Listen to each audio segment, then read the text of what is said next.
الحمد لله والصلاة والسلام على رسول الله وعلى آله وصحبه ومن والاه أما بعد.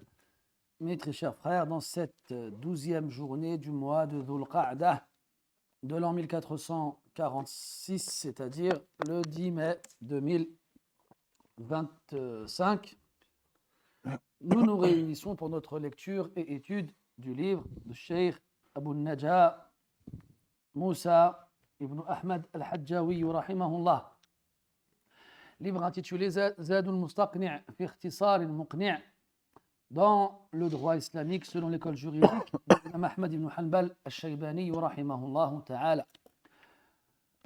Toujours dans Kitab al-Salah, nous avons pu, alhamdulillah, voir la première partie de ce chapitre et nous passons aujourd'hui à la seconde qui va traiter des règles relatives à l'appel à la prière, que ce soit le grand, l'adhan, ou l'iqama, le petit, celui qui précède l'accomplissement de la prière. Donc l'adhan, qui en arabe signifie al-i'lam, l'information, le fait d'informer les gens. Ici on informe les gens bidukhuli waqti salah, de l'entrée de l'heure de la prière. Même si on verra que dans certains cas, ce n'est pas forcément le cas, comme le premier adhan de l'Fajr ou le premier adhan de l'Jumu'ah, qui, eux, n'auront pas pour but d'informer les gens de l'entrée de l'heure de la prière, mais plutôt de la proximité de l'entrée de l'heure de la prière. نقرأ ثم نعلق إن شاء الله. تفضل بارك الله فيك. الحمد لله رب العالمين والصلاة والسلام على نبينا وعلى آله وصحبه أجمعين. اللهم اغفر لنا ولشيخنا ولوالدينا وللحاضرين ولجميع المسلمين. قال المؤلف رحمه الله: باب الأذان والإقامة، هما فرض كفاية على الرجال المقيمين للصلوات المكتوبة، ويقاتل أهل بلد تركوهما، وتحرم أجرتهما لا رزق من بيت المال لعدم متطوع. ويكون المؤذن صيتا أمينا عالما بالوقت، فإن تشاح فيه اثنان قدم أفضلهما فيه، ثم أفضلهما في دينه وعقله، ثم من يختاره الجيران، ثم قرعة، وهو 15 جملة يرتلها على علو متطهرا مستقبل القبلة جاعلا إصبعيه في أذنيه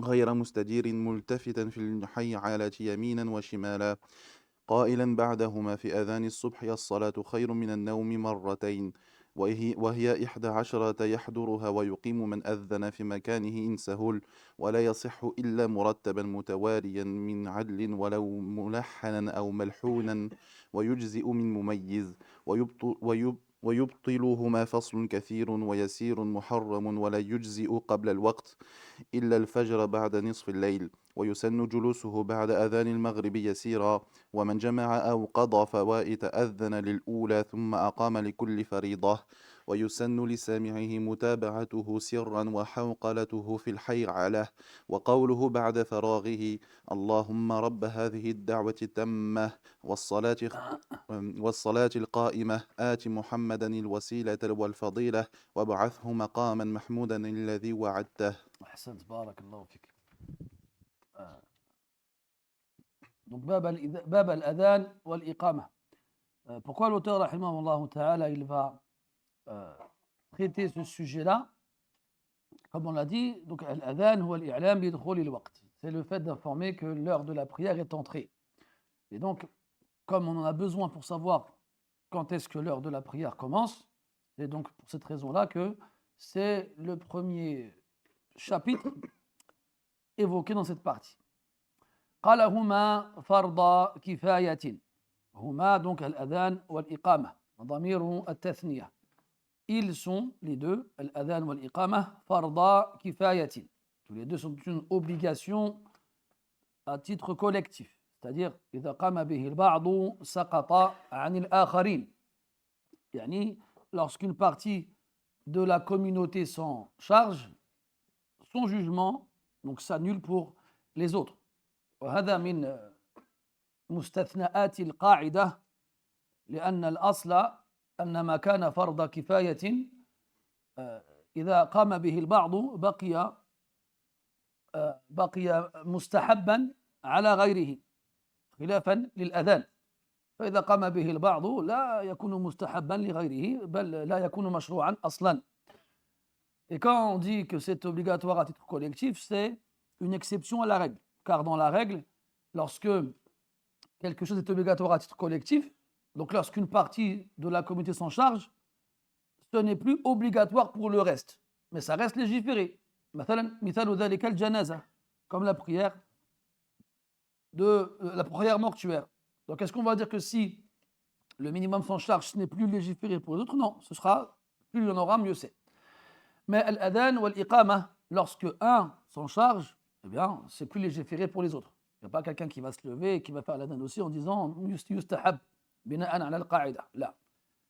Et donc là, c'est là que tu vois que ce que les gens font aujourd'hui quand ils ont des applications dans leur téléphone qui font l'adhan, et quand ils sont à la mosquée et que l'application se lance et qu'on entend l'adhan, ils laissent l'adhan.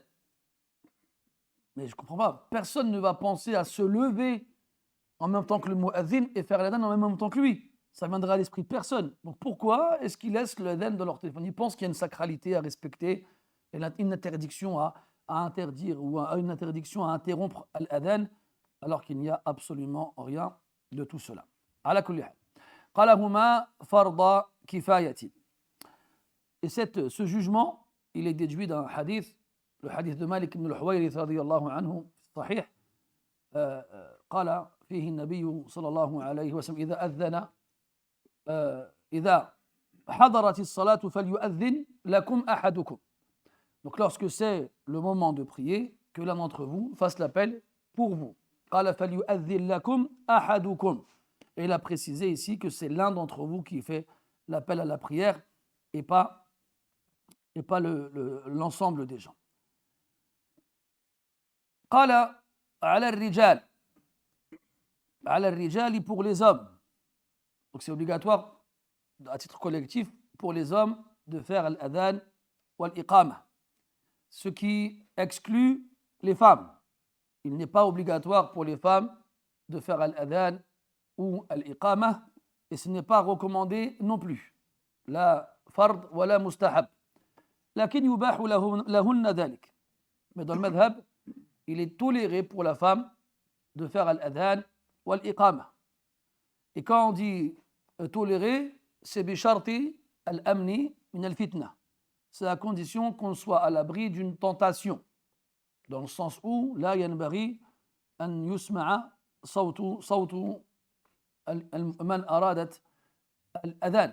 Donc on ne doit pas entendre les hommes qui pourraient être tentés par sa voix ne devront pas l'entendre. قال على الرجال المقيمين. المقيمين, c'est-à-dire ceux qui sont entre guillemets en état de séjour, les résidents. Donc on a vu ensemble qu'il y avait 3 états pour les gens en fonction de leur statut.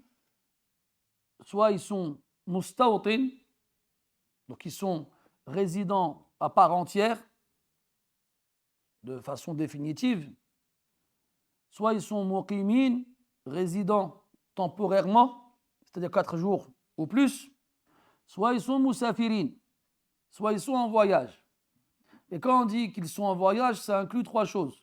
Ça inclut celui qui se déplace, ça inclut celui qui s'arrête quelque part où il n'a pas l'intention de rester, et ça inclut celui qui s'arrête quelque part et qui reste moins de 4 jours. Ces 3-là sont considérés comme voyageurs. Donc cela, on les reverra de façon plus développée dans le chapitre qui traitera des règles relatives à la prière du voyageur. Mais ici, quand il dit le muqimin, ça inclut le mustawtin. D'accord? Il ne faut pas comprendre ici qu'il ne vise qu'une catégorie parmi les 3, le muqim ou le mustawtin, donc le citoyen, le résident et le voyageur. Donc ça inclut le mustawtin min babi awla, de façon prioritaire. Ala rijali al-muqimin. Donc si le muqim c'est celui qui reste plus de 4 jours et on doit faire l'adhan et l'iqama quand on est dans cet état-là, donc forcément si on reste définitivement en priorité, on est concerné par le jugement. طيب قال المقيمين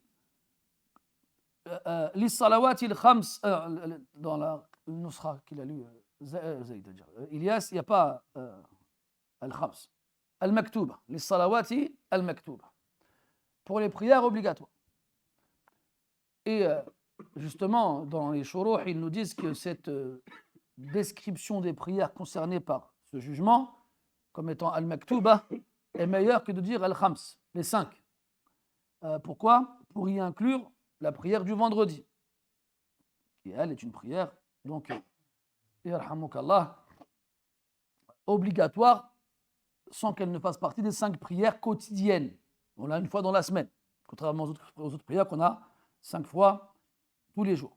Donc qawluhu al-maktuba, donc celles qui sont obligatoires, est plus générale, plus globale que de dire al-khams, les 5, afin d'inclure et d'englober dedans la prière du vendredi. Et en plus de cela, la prière du vendredi, elle a 2 appels à la prière, contrairement aux autres prières. Yarhamukallah.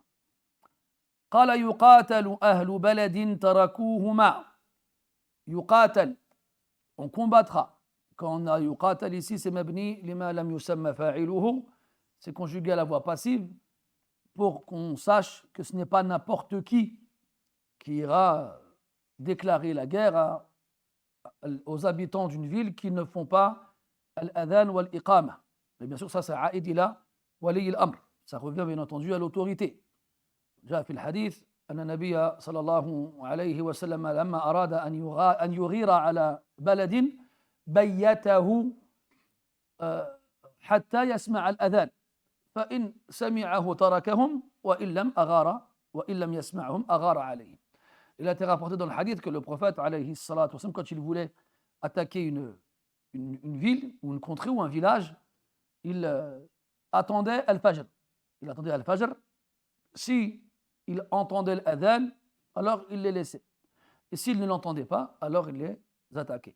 Wa qawluhu tarakuhuma, ils les ont délaissés, c'est les 2 ensemble. On comprend de cela que si ils n'en délaissent qu'un des 2, et font l'autre, alors on ne les combattra pas. وهذا الحكم عام في جميع شعائر الدين الظاهرة وليس خاصا بالأذان والإقامة. Et ce jugement qui consiste à combattre les habitants d'un village ou d'une ville qui délaissent l'appel à la prière, le grand et le petit, est un jugement général concernant le délaissement des actions considérées comme des symboles apparents de notre religion. Et ce n'est pas propre à ces 2 appels à la prière. قال رحمه الله وتحرم أجرتهما. يعني il est interdit de donner un salaire ou de demander un salaire plutôt, c'est plus précis, pour faire ces 2 actions-là. يعني pour faire l'appel à la prière, le grand et le petit. Pourquoi est-ce que j'ai précisé de demander plutôt que de donner? Parce que يجوز الجعل ولا يجوز الأجرة. On a le droit de donner un salaire, mais on n'a pas le droit de demander un salaire. On avait vu dans Al-Umdah un bab al-ju'al. Al-ju'al, c'est quoi? C'est proposer un salaire en échange d'un service, en échange d'une action. Et donc ça, c'est une des différences entre al-ju'al et al-ujra. C'est quoi une des différences? C'est que al-ju'al, c'est celui qui demande le service, qui propose le salaire. C'est comme si, mathalan, je dis, celui qui me repeint ce mur-là, il aura 100 €. Ça, c'est un ju'al. Al-ujra, c'est si moi je viens de voir, te dis, hey, si je te paye ton mur, tu me donnes 100 €. Je te peigne ton mur, tu me donnes. Je te peins ton mur, tu me donnes 100 €. Ça, c'est l'ujra. Parce que si on traduit ujra par salaire et ju'al par salaire, on ne verra pas la différence. Taïb. Ça, c'est une des différences. Après, il y en a qui en citent d'autres, mais c'est la différence principale. Donc, pourquoi je dis ça? Parce que donc, on n'a pas le droit de demander un salaire pour tout ce qui touche aux adorations. Ce n'est pas propre à l'adhan ou à l'iqama, mais c'est général à l'ensemble des adorations. On ne demande pas de salaire. Et celui qui demande un salaire, il sera privé de la récompense de l'action. Et on craint qu'il ne rentre parmi ceux qui recherchent à travers ceux avec quoi on se rapproche d'Allah, ce bas monde. Et donc, par rapport à la différence que j'ai donnée entre l'ujra et le tu comprends que celui qui, mathalan, et ça c'est quelque chose de très courant parce que c'est la période bientôt du Hajj, et on a des annonces qui se font dans les différents réseaux et autres, comme quoi ils proposent des Hajj badal, hein, des pèlerinages de substitution. Quand quelqu'un ne peut pas faire le pèlerinage, pour une quelconque raison, donc il va demander à quelqu'un de le faire à sa place, et des fois il y a des gens qui sont sur place, et ils proposent leur service. Ça arrive très souvent quand on fait le Hajj, nous on fait dans les hôtels, il y a des jeunes étudiants qui sont là-bas, des francophones, qui viennent proposer aux pèlerins, si vous avez quelqu'un de mort dans votre famille, ou si vous avez quelqu'un de malade dans votre famille qui ne peut pas faire le Hajj, donnez-nous 1000 euros, on fait le Hajj à sa place. هذا لا يجوز على مذهب الإمام أحمد. Selon l'école de l'imam Ahmed, c'est pas permis de faire une chose pareille. Mais si moi je viens de voir, je dis tiens, mon père, moi, il n'a pas pu faire le Hajj, avec 1000 euros, fais-le à sa place, là, il y a juz. Voilà la différence. المقصود قال تحرم أجرتهما لا رزق من بيت المال لعدم متطوع. Il dit la رزق. Donc ça revient à ce que je vous ai donné comme différence, comme quoi si Baytul Mal, donc la caisse de l'État, propose un salaire à celui qui ferait l'adhan ou l'iqamah, il aura le droit de le prendre. Parce qu'il n'a pas demandé. Il l'a mérité parce qu'on lui a proposé au départ. Min bayt al-mal. Wa ma yaqumu maqamahu. Il lam yujad baytun lil mali inda al-muslimin. Quand on dit la caisse de l'État, ou ce qui fait office de caisse pour les musulmans lorsqu'ils n'ont pas une caisse de l'État, comme c'est le cas aujourd'hui dans les pays non musulmans. قال لعدم متطوعين, pour quelqu'un qui n'est pas bénévole, وهو الأولى. Et c'est la priorité, c'est que quelqu'un le fasse de son plein gré sans qu'il n'ait besoin d'être rémunéré. Donc si il n'a pas besoin d'être rémunéré, alors on ne le rémunère pas, même min bayt al-mal. C'est la priorité. Pourquoi? Parce que cet argent-là, il ira à des personnes qui en auront plus besoin. Mais si on n'a pas d'autre choix que de le rémunérer, parce que, surtout comme aujourd'hui, dans certains pays, être présent à la mosquée pour chacune des prières et faire l'appel à la prière implique que tu ne peux pas faire autre chose à côté, avec les horaires de travail actuels. À moins que quelqu'un soit indépendant et qu'il travaille à son compte et qu'il travaille quand il veut, là c'est autre chose. Mais dans tous les cas, la priorité, c'est de désigner quelqu'un de bénévole pour faire l'appel à la prière, quelqu'un qui ne demande pas un salaire et qui n'a pas besoin du salaire qu'on lui donne. Si on n'en trouve pas, alors on proposera un salaire pour celui qui le fera. Mais on ne donnera pas un salaire à quelqu'un qui dit « Moi, si vous ne me donnez pas le salaire, je ne le fais pas ». C'est pour ça que dans beaucoup de mosquées en France aujourd'hui, les personnes qui font l'adhan sont généralement des personnes âgées retraitées. Parce qu'ils n'ont pas de travail et ils n'ont pas besoin de salaire. Parce qu'ils ont déjà leur retraite. À laquelle, malheureusement, très souvent, ces personnes-là, en termes de répondre aux conditions qu'on va voir tout de suite, sont des fois très loin de répondre à ces conditions-là. قال رحمه الله ويكون المؤذن صيتا أمينا عالما بالوقت. Donc là, l'auteur il nous donne les conditions que doit réunir le mu'adhin pour être digne de faire cette action-là. Ce n'est pas forcément des conditions, c'est plus des awsaf, c'est plus des caractéristiques que des conditions. Il dit sayyitan. Sayyit, on y retrouve le mot saut. الصيت يشمل أمرين قوة الصوت مع جماله. Quand on dit sayyit, ça implique deux choses. C'est un organe fort, quelqu'un qui a une voix qui pèse, qui porte, une voix qui porte. Et deuxièmement, une belle voix. Bon, nous aujourd'hui, alhamdoulilah, avec nos micros, la première caractéristique n'est plus nécessaire. Parce que même quelqu'un qui n'a pas une voix forte, quand on a un bon micro et une bonne installation sono, on entend partout. Surtout qu'aujourd'hui, l'adhan se fait à l'intérieur dans les mosquées, en France notamment, et ne se fait plus à l'extérieur. Donc on a encore moins besoin de quelqu'un avec une voix forte. Mais auparavant, en l'absence de micro, quand le muaddin faisait la prière, l'adhan à l'extérieur, il devait avoir une voix qui porte pour qu'on puisse l'entendre le plus loin possible. Donc il est une voix forte et qu'il est aussi une belle voix. Nadiyan, une belle voix. Comme dans le hadith de Bilal, radiyallahu anhu, ou plutôt de Abdullah ibn Zayd, quand il lui a dit فَإِنَّهُ أَنْدَى صَوْتًا مِنْكَ. Il a dit à Abdullah d'apprendre, d'enseigner l'adhan à Bilal car il a une plus belle voix que la tienne. Anda. قال أمينا. Amin, yani digne de confiance, sûr, quelqu'un d'honnête, quelqu'un de qui on ne craint pas une malhonnêteté.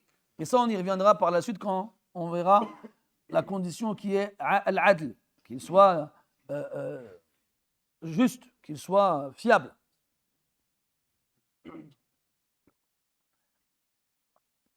Et ce qui est visé ici, notamment, comme on l'a dit tout à l'heure, comme on avait besoin que la voix porte et que la voix soit entendue le plus loin possible, donc on a bâti le mi'dhana, le minaret, qui est donc assez élevé, donc il monte, et comme il est élevé, et comme on ne va pas bâtir une maison qui sera plus élevée que la mosquée et ses tours, donc il sera surélevé par rapport au reste des maisons autour. Et donc, quand les gens ils sont dans les étages de leur maison, généralement, ils n'ont pas de vis-à-vis et ils ne craignent pas qu'on les voie si jamais ils sont en petite tenue, notamment les femmes. Ou bien, ils peuvent avoir une certaine intimité qu'ils veulent conserver. Et le mu'adhin, quand il va monter et qu'il va faire l'iltifat, il va tourner vers la droite, vers la gauche dans le hayya alatayn, eh bien, il est possible qu'il soit amené à voir des choses, comment dirais-je, intimes dans les maisons voisines de la mosquée. Et donc, il doit être amin dans le sens où il doit savoir garder les secrets. S'il voit une chose, et pas forcément dans des personnes qui seront en tenue légère, ou bien même d'autres choses. Même s'il voit quelqu'un faire un péché, mathalan. S'il voit quelqu'un en train de boire de l'alcool, ou quelqu'un en train de faire autre chose de ce genre-là, يقولون لا يجوز له أن يفشي أسرار الناس ولو لأهل البيت. Il ne doit pas dévoiler les secrets des gens qu'il aurait pu voir en montant au sommet de la tour, même aux habitants de la maison elle-même. C'est ça l'amin. Amin fa'il bima'na ma'moun. Chez qui quelqu'un de qui on est en amn, en sécurité. قال عالما بالوقت. Donc forcément, il faut qu'il sache les signes qui indiquent l'entrée de l'heure de la prière. Parce qu'avant, il n'y avait pas mawaqit. Il n'y avait pas les montres et autres applications. Et donc, il n'y avait pas les débats auxquels on a le droit tous les ans. Surtout là, on arrive dans cette période, c'est toujours la même. Oui, il y a des mosquées, elles font l'isha à telle heure, alors que ce n'est pas la bonne heure, etc., etc. Pareil pour le fajr. Tous les étés, tous les ans, à partir du mois de mai ou début juin, on a le droit à ce débat.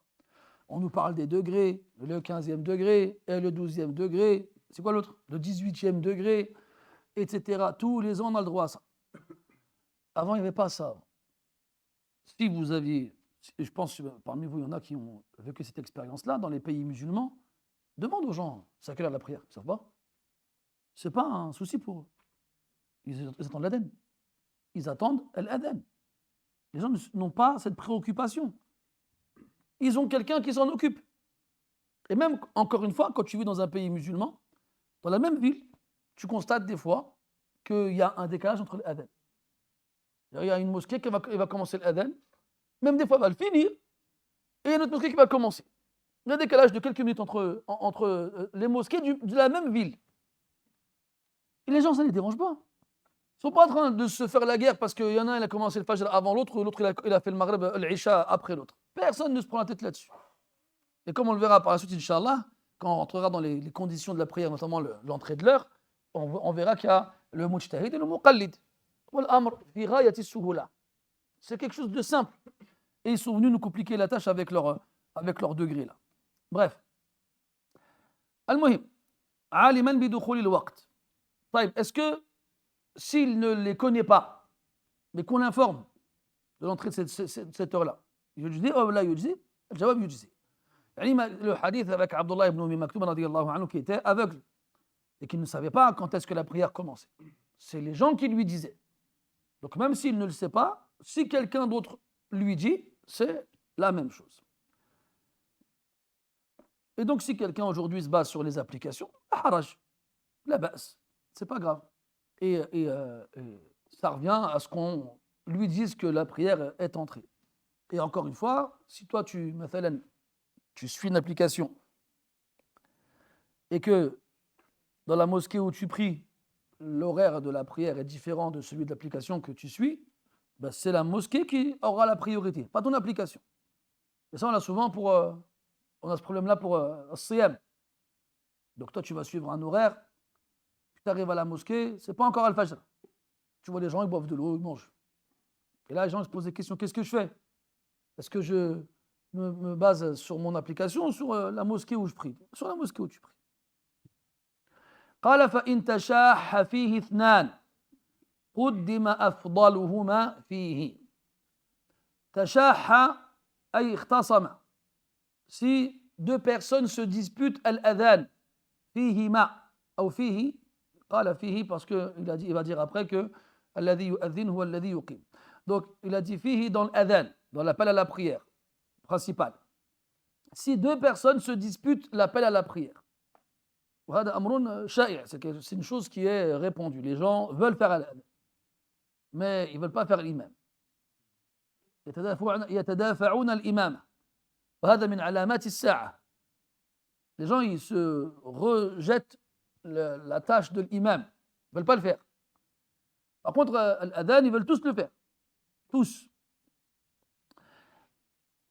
إن غلبنا جانب حسن الظن قلنا لأنهم يريدون الأجر.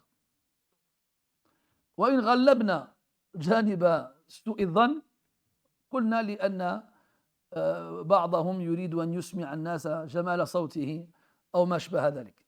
ولكننا مأمورون بإحسان الظن بالغير. Si on donnera la supériorité à la bonne opinion, on dira que les gens se disputent pour avoir le privilège de faire l'appel à la prière parce qu'il y a beaucoup de récompenses. Et si par contre on donnera la supériorité à la mauvaise opinion, on dira que certains, ce qu'ils veulent, c'est juste faire entendre aux gens à quel point ils font bien l'adhan et qu'ils ont une belle voix. Mais comme on nous a ordonné d'avoir une bonne opinion envers autrui, alors on dira qu'ils veulent la récompense. فإن تشاح فيه اثنان قال اثنان ولا يعني هذا المفهوم غير مراد. Est-ce que ça veut dire que si on a plus que deux, le hukm لا ينطبق, le jugement ne s'applique pas? Non. Bien sûr c'est deux ou أكثر, deux ou plus. قدم أفضلهما فيه. Lequel des deux aura la priorité? أفضلهما. Le meilleur des deux. Mais le meilleur des deux mutlaqan, là. Fihi ay fil adhan. Le meilleur des deux dans la façon de faire l'appel à la prière, notamment dans les caractéristiques citées précédemment. An yakuna sayyitan, an yakuna aminan, an yakuna aliman bil waqt.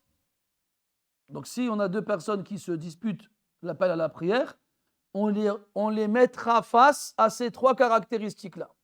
Et le meilleur des deux par rapport à ces trois caractéristiques-là aura la priorité. Pas le plus vieux, ou celui qui donne le plus à la mosquée, ou celui qui est copain avec le président de la mosquée, ou le cousin de l'imam. Non, ça ne rentre pas, ça ne compte pas, on s'en fiche. Normalement, ça marche comme ça. Normalement. Et comme on a dit tout à l'heure, qu'on le hadith, Abdullah ibn Zayd radiyallahu anhu, il fait le rêve. C'est lui qui fait le rêve. C'est lui à qui Allah Ta'ala lui montre comment faire l'adhan.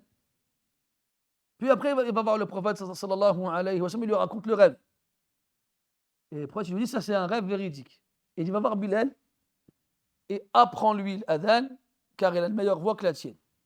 Et il y a une version du hadith où il a dit non, il n'a pas dit non, mais il a dit c'est moi qui fais le rêve et c'est lui qui fait l'adhan. Et là, il lui a expliqué parce qu'il a une meilleure voix que la tienne. Parce qu'il a une meilleure voix que la tienne. Donc il a donné la priorité à Bilal par rapport au fait qu'il était meilleur que lui dans une des caractéristiques de l'appel à la prière qui est la force de la voix et la beauté de celle-ci. ثم أفضلهما في دينه وعقله. Donc si jamais les deux qui se disputent l'appel à la prière sont égaux par rapport aux trois caractéristiques évoquées, la voix, l'honnêteté et la connaissance des heures de prière. S'ils sont pareils, ils sont semblables, alors on regardera autre chose pour en choisir un. قال ثم أفضلهما في دينه وعقله. On regardera le meilleur d'entre eux dans leur pratique religieuse et dans leur mentalité, dans leur intelligence, dans leur mœurs. On ne dit pas mœurs, dans leur mœurs. On regardera ces caractéristiques-là. Est-ce que c'est quelqu'un d'aqil? C'est quelqu'un, on va pas dire majnoun, mais quelqu'un, il est rabi, ou safi. Est-ce que c'est quelqu'un d'aqil, de raisonnable, de doué d'intelligence à un certain niveau, ou est-ce que, à l'inverse, ça ne l'est pas? Et bien sûr, avant ça, din, sa pratique religieuse. Si on voit de l'un une pratique plus sérieuse et rigoureuse que chez l'autre, c'est lui qui sera prioritaire dans le cas où ils sont égaux sur les trois premières caractéristiques qui sont les principales. Il y a une version du hadith de Malik ibn Huwayrith qu'on a cité tout à l'heure qui dit لِيُؤَذِّن لَكُمْ خِيَارُكُمْ, que le meilleur d'entre vous fasse l'appel à la prière pour vous. Et même si cette version justement comporte certaines faiblesses, elle va être utilisée dans le cas où il y aurait une égalité entre ceux qui veulent faire l'appel à la prière sur les caractéristiques principales. ثُمَّ مَنْ يَخْتَارُهُ الْجِيرَانِ. En supposant que les deux challengers à l'appel à la prière soient égaux sur les trois caractéristiques principales qui sont la voix, l'honnêteté et la connaissance des heures de prière, et qu'ils soient aussi égaux sur leur pratique religieuse et sur leur sérieux, sur leur raison. Alors, il a dit thumma, toujours thumma pour mettre un ordre de priorité. Alors celui que les voisins de la mosquée choisiront, parce que les voisins de la mosquée, ils ont un haqq de par leur proximité. Et donc, comme ils sont proches, yaghlibu ala dhann, il est fort probable que ce soit eux les plus présents dans la mosquée à l'accomplissement des prières. Et comme ce sont eux les plus présents, alors ils ont un droit dans le choix de celui qui fera l'appel à la prière pour eux ou non. Et s'ils ne sont pas tous d'accord, parce que là, quand il dit ثُمَّ مَنْ يَخْتَارُهُ الْجِيرَانِ, on pourrait comprendre qu'il y ait un ittifaq, qu'il y ait un accord, une unanimité. Mais s'il y a divergence, comment on fait? يُقَدَّمْ قَوْلُ الْأَكْثَرِ. On mettra en avant la parole de la majorité. ثُمَّ قُرْعَةٌ. Et si ils sont 50-50, donc il y a, on va dire, 30 personnes parmi les voisins de la mosquée, et il y en a 15 qui disent c'est Badis, et 15 qui disent c'est Ayman. Et Badis et Ayman, ils ont une voix équivalente, ils ont une connaissance des horaires de la prière, ils sont honnêtes, ils ont une pratique religieuse équivalente, ils sont sérieux de façon équivalente, et on a autant de voisins qui votent pour Badis que de voisins qui votent pour Ayman. Qu'est-ce qu'on fait? Al-Qur'a. Al-Qur'a, yani le tirage. On tire au sort. Ça, c'est la qaïda qu'on avait déjà vu ensemble par rapport à At-Tasawi fi l'istihqaq, la légalité dans le mérite. Quand on a différentes conditions pour désigner quelqu'un et qu'on a plusieurs candidats qui se valent, qui sont égaux dans ce mérite-là, alors le seul moyen de désigner l'un d'entre eux, ce sera Al-Qur'a, le tirage au sort. Et on a le hadith dans lequel le prophète nous dit, alayhi salatu wassalam, لو يعلم الناس ما في النداء والصف الأول ثم لم يجدوا إلا أن يستهموا لاستهموا عليه. Il a dit alayhi salatu wassalam, que si les gens savaient ce qu'il y a dans l'appel à la prière et dans le premier rang comme mérite, et qu'ils n'auraient pas trouvé d'autre moyen pour y accéder que de tirer la courte paille, eh bien, ils l'auraient fait. Donc ça, c'est un nas dans la mas'ala. Thumma qur'atun. Et donc là, on voit bien qu'il y a toute une organisation dans le choix du mu'adhin. Et que si quelqu'un occupe cette place pour X raisons, parce qu'il était là quand la mosquée elle a été ouverte, parce que c'est un retraité qui ne travaille pas et qui a du temps, parce que c'est quelqu'un qui donne de l'argent souvent à la mosquée, parce que c'est un ami du président, le président il l'a désigné parce que voilà. Bref, 1 milliard de raisons possibles et imaginables. Eh bien, normalement, s'il correspond aux règles, on laisse le haraj. Si par contre, il ne correspond pas aux règles, alors on a le droit de demander à ce qu'il soit remplacé. Et on a le droit de demander au respect de ces règles-là pour le remplacer. Après, si malheureusement, on craint une fitna, c'est-à-dire que cette demande-là crée une fitna dans la mosquée, et qu'à cause de cela, ça crée des problèmes entre les fidèles, alors nous fawwidul amra ila Allah. On s'en remet à Allah Azza wa Jal. Et on a vu dans la sunna que des fois, délaisser la sunna pour éviter un mal, c'est al-muta'ayyan, ou al-muta'ayyin, pardon. C'est ça qui est demandé. Parce que préserver les musulmans de la scission, de la dissension, est la priorité. Et souvenez-vous, Uthman radiyallahu anhu, Abdullah ibn Mas'ud radiyallahu anhu, qui reconnaît que Uthman s'est trompé dans un des avis en rapport avec la prière pendant le pèlerinage, et qui prie derrière lui. Et quand on lui demande pourquoi il fait ça, il a dit al-khilaf wa shar. C'est pire. La divergence, c'est pire. Donc tant qu'on ne tombe pas dans le haram, et tant qu'on ne prend pas ton haq zulman, on ne prend pas ton bien injustement, même si tu estimes qu'on t'a fait une injustice à toi, eh bien, rudda taraf, ferme les yeux, laisse passer. Et demande ton haq à Allah Azza wa Jal. Et Allah Ta'ala, tôt ou tard, il te donnera raison. Fasbir wastabir wabshir wastabshir. Donc, patiente et force-toi à patienter et réjouis-toi de la récompense qui viendra, même si ça prendra des années. وَاللَّبِيبُ بِالْإِشَارَةِ يَفْهَمُ. قال رحمه الله وخمس عشرة جملة. L'adhan, c'est 15 phrases. 15 phrases. Est-ce que quand on dit 15 phrases, on compte les takbirat par paire ou chacune toute seule? On essaye. Si je dis donc Allahu Akbar, ça fait 1. Si je compte par paire, d'accord? Allahu Akbar.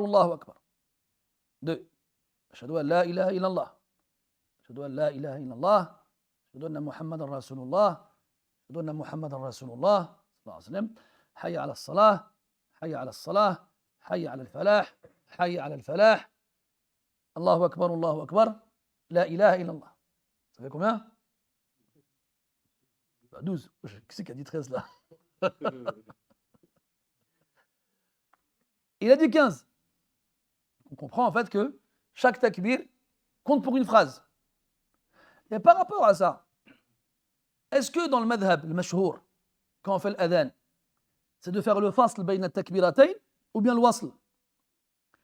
La plupart des gens, ils font quoi? Ils font le wasl. Allahu Akbar. Mais si on compte chaque takbir comme une phrase indépendante, donc al-muta'ayyin, je vais y arriver, c'est al-fasl. Et c'est ça le mashhour. Dans le madhab, c'est le fasl. Si tu dis Allahu Akbar tout seul, tu t'arrêtes. Allahu Akbar.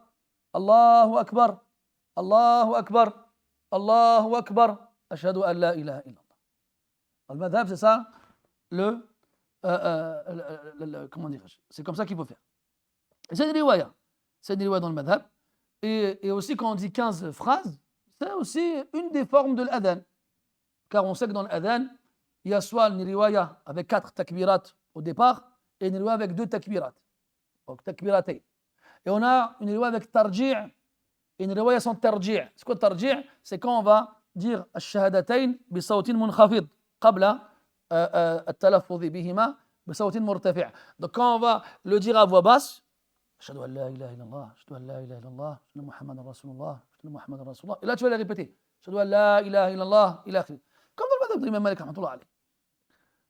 Et donc toutes ces formes-là sont jaïza dans le madhab, toutes. Mais al-Mukhtar, ce qui a été choisi, c'est le adhan de Bilal. Le hadith de Bilal, radiyallahu anhu, celui dans lequel le prophète il demande à Abdullah ibn Zayd de lui enseigner. Donc c'est le Mukhtar, mais tout est sous jaïz. Qu'on fasse celle-ci ou celle-là, tout est jaïz dans le madhab. وهو 15 جملة.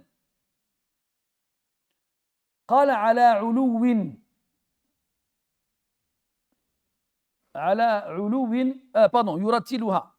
يرتلها. Donc quand on dit yuratiluha, nous on va comprendre quoi? Le récite. C'est pas ça qui est évité dans le tartil. Tartil, at-tamahhul, le faire lentement, ne pas se précipiter, ne pas le faire vite, le faire lentement. Et quand on dit aussi at-tartil, at-tamahhul, c'est إعطاء كل حرف ممدود حقه من المد وعدم التجاوز فيه. يعني de donner à chaque lettre mamdouda allongée par un alif, un waw ou un ya son droit en termes d'allongement. Allahu Akbar. Quand on dit Allahu Akbar, le lam du ismul jalala, il est mamdoud. Allah, mais c'est un mad tabi'i. C'est un mad tabi'i. C'est harakatayn, normalement. Après, si on sort légèrement du qadr, parce que le qadr, la mesure du mad, de la haraka, dans le tajwid, entre guillemets, dans la lecture du Coran, elle est précise. Une haraka. Haraka, ils disent le temps de faire ça. Haraka, harakatayn, ila akhiri. Et donc, mais dans l'adhan, quand c'est léger, c'est khafif, la yadur, c'est pas grave. Mais quand il y a un tamdid, fihi mubalagha, hada makrouh. Si jamais on va allonger avec exagération, hada makrouh. Allahu Akbar. Après, ils disent qu'avant, justement, on est dehors, on est à l'extérieur, il faut avoir une voix forte, il faut que la voix porte. Donc à ce moment-là, يمدون لأجل التسميع. Ils vont allonger pour qu'on entende plus et plus loin. Donc s'il y a un gharad, comme c'est makrouh, on connaît la qaïda, le makrouh yazulu bil haja. S'il y a un objectif justifié, on connaît la règle qui dit que si quelque chose est détestable et qu'il y a un besoin de le faire, alors c'est plus détestable. Mais encore une fois, aujourd'hui, est-ce qu'on en a besoin? Est-ce qu'on a besoin de faire des longs adhan? On n'a pas besoin. Après, si le med, il est jaïz, ou bien il est wajib, ou bien il est lazim, comme on a vu ça dans Ahkam al-Tajwid, alors tu lui donneras son haqq. Quand tu vas dire Ashhadu an la ilaha illallah, la haraj.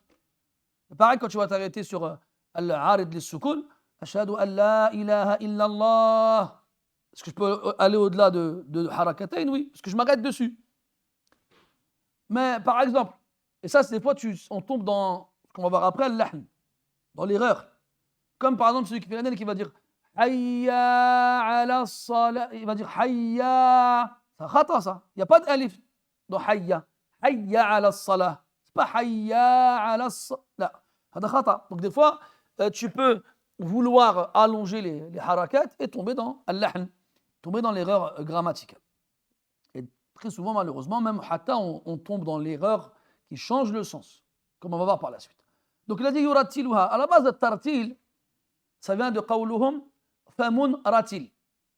إذا كانت الأسنان مستقيمة متساوية. Quand il disait, quand quelqu'un avait une dentition équilibrée, des dents qui se suivent, de taille, on va dire, équivalente, on disait famoun ratil, une dentition équilibrée, stable, etc. Et donc, dans tartil, on a le sens de l'istiqama, de la droiture, quelque chose de droit. Quand Allah a dit dans le verset, وَرَتَّلْنَاهُ تَرْتِيلًا, بمعنى التمهل, le sens qu'on a donné tout à l'heure, comme quoi on l'a fait descendre doucement. وَقُرْآنًا فَرَقْنَاهُ لِتَقْرَأَهُ عَلَى النَّاسِ عَلَى مُكْثٍ وَنَزَّلْنَاهُ تَنزِيلًا وَرَتَّلْنَاهُ تَرْتِيلًا وَرَتِّلِ الْقُرْآنَ تَرْتِيلًا. On dit doucement. Dans l'autre verset, Allah Ta'ala dit لا تحرك به لسانك لتعجل به. Ils nous ont interdit de le lire avec comment dire, avec aidez-moi, précipitation, barakallahu fik, précipitation. Prends ton temps, je suis alik. Et même dans Ahkam Tajwid, on a des mots spéciaux pour désigner la vitesse de la lecture. Notamment la vitesse rapide, on l'appelle al-hadr, ou al-hadar, c'est une vitesse un peu rapide. Et dans justement dans le type de vitesse de la lecture, eh ben les harakat, elles auront un qadr mukhtalif. Donc le temps de la lecture sera différent. Si tu me dis qu'un mad lazim c'est 6 temps, mais dans le hadr, 6 temps, c'est pas pareil que le hadr dans une autre forme de lecture. Donc, kullun bihasabi, chaque haraka sera prise en compte par rapport à la vitesse de prononciation. Et ça, on l'applique aussi dans l'adhan, c'est pareil. Si quelqu'un fait vraiment l'adhan lentement, c'est la base. On a dit yurattiluha bitamahulin. Allahu Akbar. Donc là, même si, quand une certaine lenteur, mon mad dans Ismul Jalala, Allah, sera plus long que si je le dis sans prendre de temps. Allahu Akbar. Donc ça se prend en compte aussi. قال يرتلها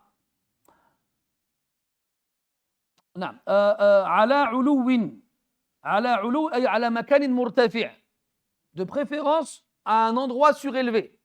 Comme on l'a dit tout à l'heure, avant il montait sur la tour et il faisait l'adhan pour que tout le monde entende le plus possible et que ça aille le plus loin possible.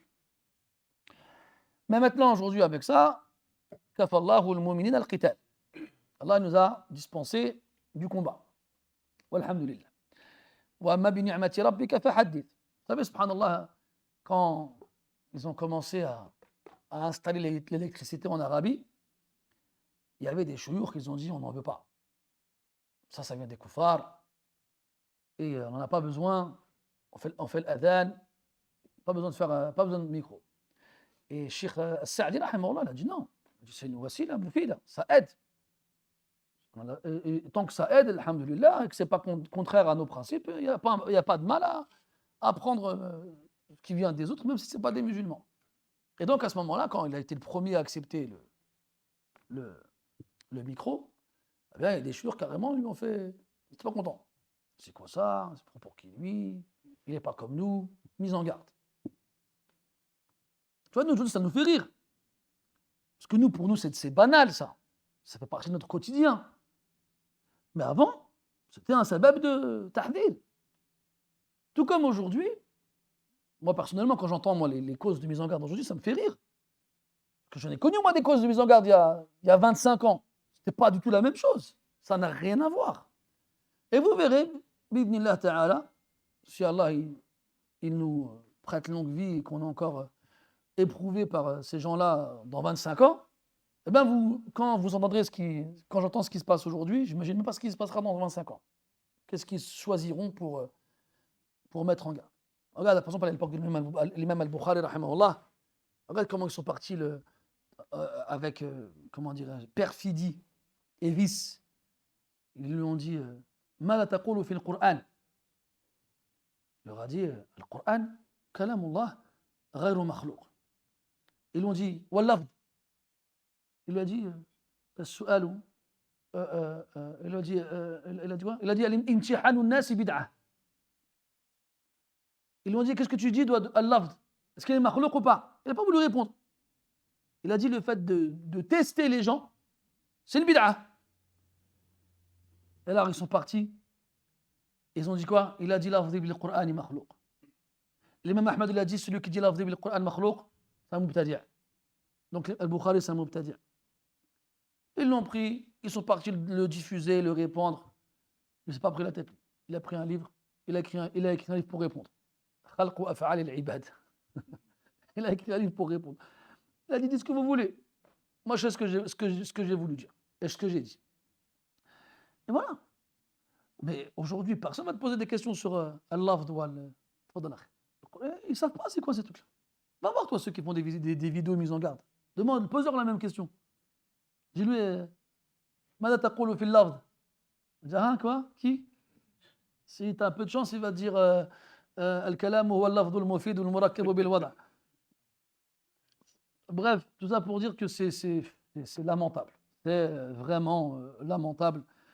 Et quand il y a des gens qui disent, tu vois, il ne répond pas, donc ça prouve qu'il y a quelque chose à se reprocher. Non, tu ne réponds pas à des choses stupides, en fait. Mais quand toi, tu n'as pas le niveau pour te rendre compte de la stupidité de la chose, tu ne comprends pas. Mais un jour, Inch'Allah, tu comprendras. Inch'Allah. Bref, ala ulouwin. Donc on a dit à un endroit, Yarhamukallah. Ça fait deux. Hein. C'est le premier. Ah, c'est le premier. C'est lui qui en a fait deux, là. C'est le mort-vivant, là.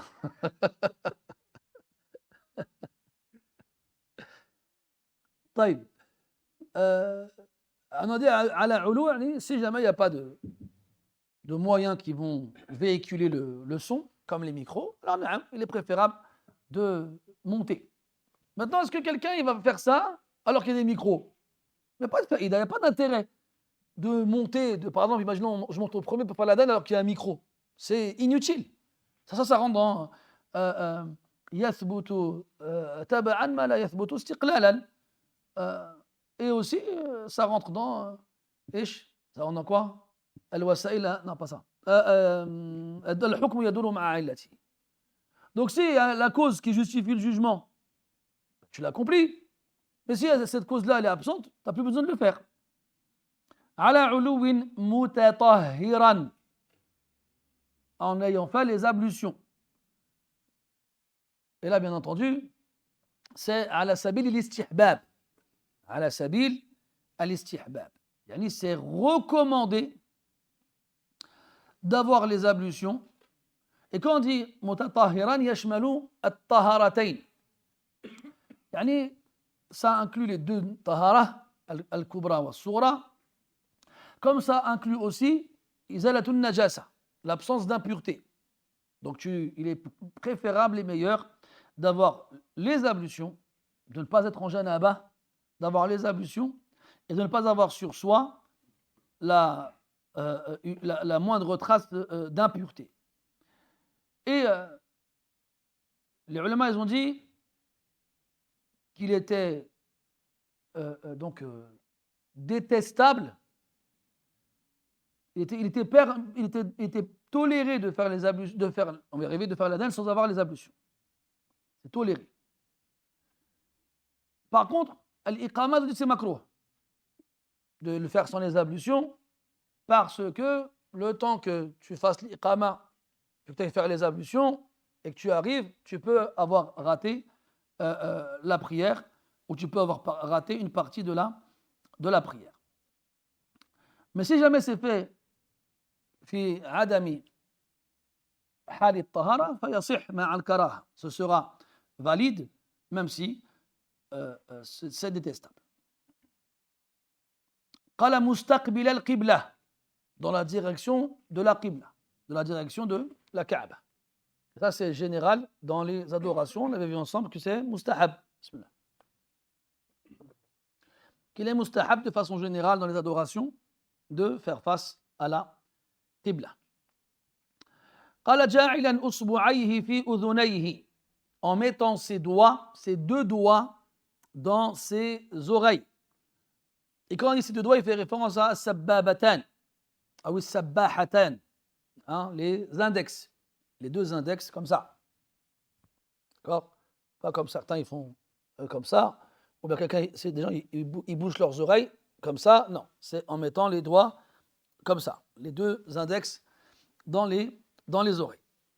ويجوز الغرض أن يكون الصوت أقوى pour que ça permette à ce que la voix soit plus forte. Quand tu fermes tes oreilles, tu t'entends et donc tu gères mieux le volume de ta voix. في أذنيه غير مستدير, sans tourner. Sans tourner. Et il y a une différence entre le mustadir et le multafit. Ce qui va dire juste après, multafitan. C'est quoi la différence entre les deux? C'est thubut al-qadamayn. C'est quoi la différence entre les deux? C'est que si jamais il dit il a dit quoi? Ghayra mustadir, sans tourner. Après il va dire multafit, en tournant. Et là, la différence entre les deux formes de tournure, de tournement, de tournage, tous ces mots existent. Hein. Mais c'est lequel? Which one? Bref, c'est la position des pieds. Si jamais tu bouges entièrement avec tes pieds, tu tournes entièrement. C'est ça qu'il ne faut pas faire. Parce qu'en tournant entièrement, tu n'es plus dans la direction de la qibla. Mais l'iltifat, c'est tes pieds qui restent stables, fixes, et tu tournes juste seulement la tête ou une partie du corps. D'accord? Donc tu ne tourneras pas, même si certains disent mais c'est mieux comme ça, le son il va tourner à 360 degrés et donc il ira dans toutes les directions. On part du principe où on n'a pas de micro. Aujourd'hui qu'on a un micro, la question est simple. Multafitan fil hay'alati yaminan wa shimala. Par contre, quand tu viens dans le hay'ala, c'est le masdar, c'est plutôt al-ism al-malhout de la phrase hayya ala as-salah et hayya ala al-falah. Quand tu dis hayya ala as-salah et hayya ala al-falah dans l'adhan, tu vas tourner ta tête vers la droite et vers la gauche. Et quand on dit tourner sa tête vers la droite et vers la gauche, c'est-à-dire, est-ce que je dis hayya ala as-salah à droite, puis hayya ala as-salah à gauche, puis hayya ala al-falah à droite, puis hayya ala al-falah à gauche, ou bien je dis hayya ala as-salah à droite, et hayya ala al-falah à gauche. Le mashhour, c'est le deuxième. C'est que je dis les deux premières hayya alatayn à droite et les deux autres à gauche. Mais si je fais comme la première façon, كذلك جائز. يعني الأمران جائزة. Mais le mu'tamad, c'est comme je vous ai dit, c'est que les deux premières hayya ala as-salah, accourir à la prière, les deux fois on les fait à droite, et hayya ala al-falah, accourir à la réussite, les deux fois à gauche. ملتفتا في الحيعلة يمينا وشمالا قائلا بعدهما في آذان الصبح الصلاة خير من النوم مرتين. Et spécifiquement dans l'appel à la prière de subh, dans l'adhan de subh. Il a dit في آذان الصبح يعني الثاني, pas l'awwal. Parce qu'il y a deux appels à la prière à subh. On appelle le premier le fajr al-kadhib et le second al-fajr al-sadiq. Et al-fajr al-sadiq, c'est la vraie heure de la prière. Donc c'est seulement dans ce deuxième appel-là que l'on va rajouter après le hayya alatayn as-salatu khayrun min an-nawm. Cette phrase-là, on l'appelle at-tathwib. Wa at-tathwib bima'na at-tanbih. Dans le sens où on va attirer l'attention des gens, comme quoi l'heure de la prière est entrée. Et on dit as-salatu khayrun min an-nawm, la prière est meilleure que le sommeil. Et on ne dira pas ça ailleurs qu'à ce moment-là. Dans le Muwatta, on a un hadith de l'imam Malik rahmatullah alayhi qui rapporte dans le Muwatta où Omar radiyallahu anhu dormait et que c'était l'heure de la prière. Et Aslam, son maoula, son esclave affranchi, il vient le voir pour le réveiller. Et il le réveille en lui disant as-salatu khayrun min an-nawm. جاءت الفتنة بارك الله فيك أكرمك الله. Et il lui a dit as-salatu khayrun min an-nawm. Omar radiyallahu anhu, il oublie, c'est bon, il est Omar. Il lui a dit amma hadhihi faj'alha fi as-salah. Ça, mais là, في الأذان, pardon. Laisse-le dans l'adhan. Il y en a qui ont compris cette phrase-là que c'était Omar qui avait instauré cette pratique. Non. En gros, il lui dit, ne te sers pas cette phrase-là ailleurs que dans sa place. Celle-là, on l'a dit que dans l'adhan de Subh, c'est tout. Tu ne vas pas dire à quelqu'un pour le réveiller, tu dis à Salat khayrun minan nawm. Non. Regarde, tu vois comment dire, on pourrait appeler ça là. On n'a pas la précision. Comment t'as dit? Le-hirs, non, le-hirs. La rigueur. On voulait un mot en français. Mais c'est dans ce sens-là. Regarde justement la rigueur qu'il a dans l'application. Il n'a pas dit. On aurait pu dire, ouais, et je pense peut-être qu'on l'a même déjà fait, peut-être. Dans la même circonstance, quelqu'un est en train de dormir, comme as-salat khayrun minan nawm. Omar t'aurait dit, tu ne joues pas avec ça. C'est dans l'adhan, ça. Laisse-le à sa place. Ne va pas le sortir pour le mettre ailleurs. Et pour t'en servir dans d'autres circonstances. Al-Muhim, as-salatu khayrun minan nawm. Wallahi, vous savez, les gens en général, les musulmans, alhamdoulilah, ils ont un hub pour Omar, il est ma'rouf. Ça, c'est quelque chose de mashhour, muntashir. Même les gens, ala tafawutihim fi tamassukihim bidinihim, sans regarder les différences qu'il y a entre eux dans leur pratique religieuse. Même hatta tu vois da'if ou l'iman, il te dit, Omar. Genre, Allah, il a mis un hub dans le cœur des musulmans par rapport à Omar. وهو بحق وهو أهل لذلك. Mais ils ne connaissent pas Omar. S'ils connaissaient Omar, je ne pense pas qu'ils seraient aussi attachés. Je te dis surtout du'afa al-iman. Amma ceux qui ont la foi forte, بالعكس, plus tu connais Omar, plus tu l'aimes. Mais en vrai, surtout chez nous à notre époque, malheureusement les gens, dès que tu leur dis haram un petit peu, ça y est, ils ne sont pas contents. Ils nous interdisent tout, ils ne nous laissent rien faire, ils ne nous laissent pas respirer. Mais vous auriez fait quoi avec Omar? Omar t'aurait dit, toi, viens. Il t'aurait tapé, après il t'aurait parlé. Il tapait, il ne parlait pas avec les gens. Il tapait. Omar, il s'est fait poignarder, radiyallahu anhu, il est en train de mourir. Les gens, ils viennent le voir et prendre des nouvelles de son état, etc., etc. Il y a un jeune, il rentre. Il dit, Inch'Allah, la basse alik. Il allait pour partir. Là, Omar, il le voit, il voit que ses vêtements, ils traînent sous sa cheville. Reviens. يا غلام ارفع ثوبك فإنه أتقى لربك وأنقى لثوبك. Mais là, Omar lui dit, reviens, lève ton izar qui traînait sous ses chevilles. C'est plus pieux vis-à-vis de ton Seigneur et c'est plus propre pour tes vêtements. Mais tu crois, Omar, on serait en bonne santé, il aurait juste dit ça? Ou bien il n'aurait pas mis une ou deux? Là. Les gens ne se rendent pas compte de ce que c'est que Omar. Omar, sur le minbar, justement, il a interpellé les gens. C'est cette heure-ci que tu viens. Et tu n'as pas fait le ghusl en plus. Les sahabas avaient peur de lui. Abu Moussa vient frapper à sa porte. Il frappe une fois, puis une deuxième, puis une troisième, et il part. Et Omar, il arrive à ce moment-là. Il fait, tu vas où? Pourquoi t'es parti? Je dis, Rasoul, il a dit, quand on frappe 3 fois, personne ne nous répond, partez. Il a dit, bon? Moi, j'ai jamais entendu dire ça. Va me trouver quelqu'un qui confirme ce que tu viens de dire, ou tu vois pas ce que je vais te faire. Et là, Abu Moussa, il part en courant à la mosquée. Et il trouve certains compagnons, et il le voit avec la peur sur le visage. Qu'est-ce qui t'arrive? Il dit, Omar derrière moi, il va me faire mal. Des exemples comme ça, il y en a plein. Il y en a plein. Omar. Arrêtez. Nous, on n'est même pas le aïn de Omar et vous ne nous aimez pas. Qu'est-ce que vous auriez fait avec toutes les lettres de Omar? Omar ibn al-Khattab, al-Farouk. على كل حال. طيب ايش كنا نقول؟ Donc on dit dans le second appel à la prière de l'Fajr, celui qui indique l'entrée de l'heure, après le hayy alatayn, as-salatu khayrun min an-nawm. Et on le dit 2 fois. يقولها مرتين. Il le dit 2 fois. ثم قال وهي 11 يحضرها. Quand il dit وهي, je مقصود الإقامة, أحسنتم. Donc là, il passe directement l'iqama sans faire de transition pour brouiller les pistes. Comme ça, tu dis, qu'est-ce qu'il veut dire par là? Et yahduruha en opposition à yuratiluha.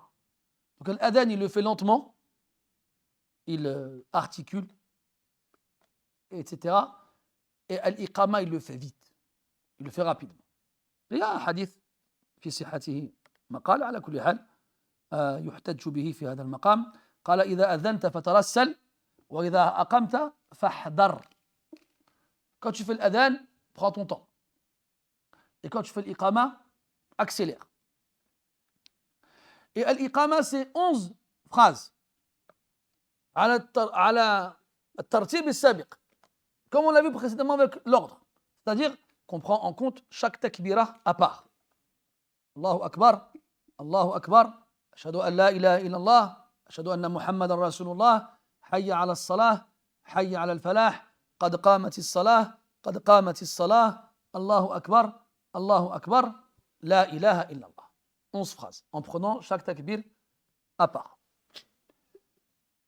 Et on le fait donc, comme on a dit, plus rapidement que quand on fait al-adhan. Bismillah.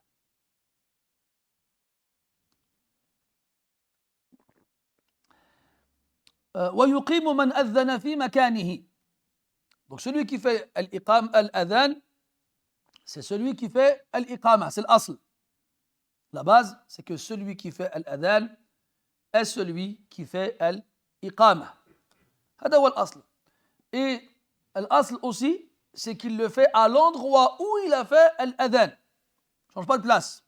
Il reste au même endroit où il a fait al-adhan. إن سهل, si c'est facile. يعني إن سهل لحوقه بالجماعة من غير أن يفوته شيء منها, يعني من الصلاة. يعني si c'est facile pour lui de faire al-iqama là où il a fait l'adhan et de rejoindre la jama'a sans rater quoi que ce soit de la prière. Si par contre, il y a une distance qui le sépare et qui lui rendrait difficile l'accès à la jama'a sans rater une partie de la prière, alors à ce moment-là, yatahawwal, il change de place et il fera al-iqama ailleurs. Et ce que font certaines personnes aujourd'hui, malheureusement, dans beaucoup de mosquées, qui, il arrive à l'heure de la prière. Il arrive à l'heure de la prière, والصفوف ممتلئة. Et les rangs, ils sont pleins, notamment le premier. Lui, il arrive, il fait l'adhan, et puis il estime qu'il a automatiquement le droit à une place au premier rang. Bon, en fait, non. Il n'y a pas de talazum entre les deux. Il n'y a pas de lien. C'est-à-dire que si tu as une place au premier rang, eh ben, c'est ta place, personne ne te la prendra.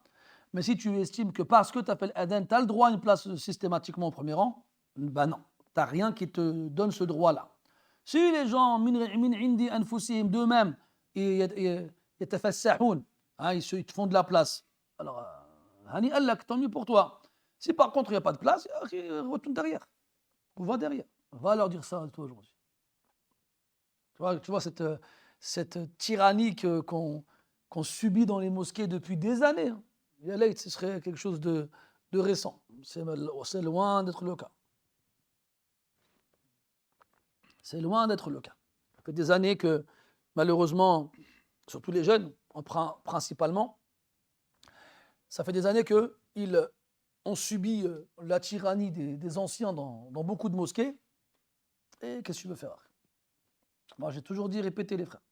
Si nos papas, ils ont réussi à ouvrir des mosquées alors qu'ils étaient ouvriers et beaucoup d'entre eux analphabètes, je ne comprends pas pourquoi on n'arrive pas à en ouvrir nous.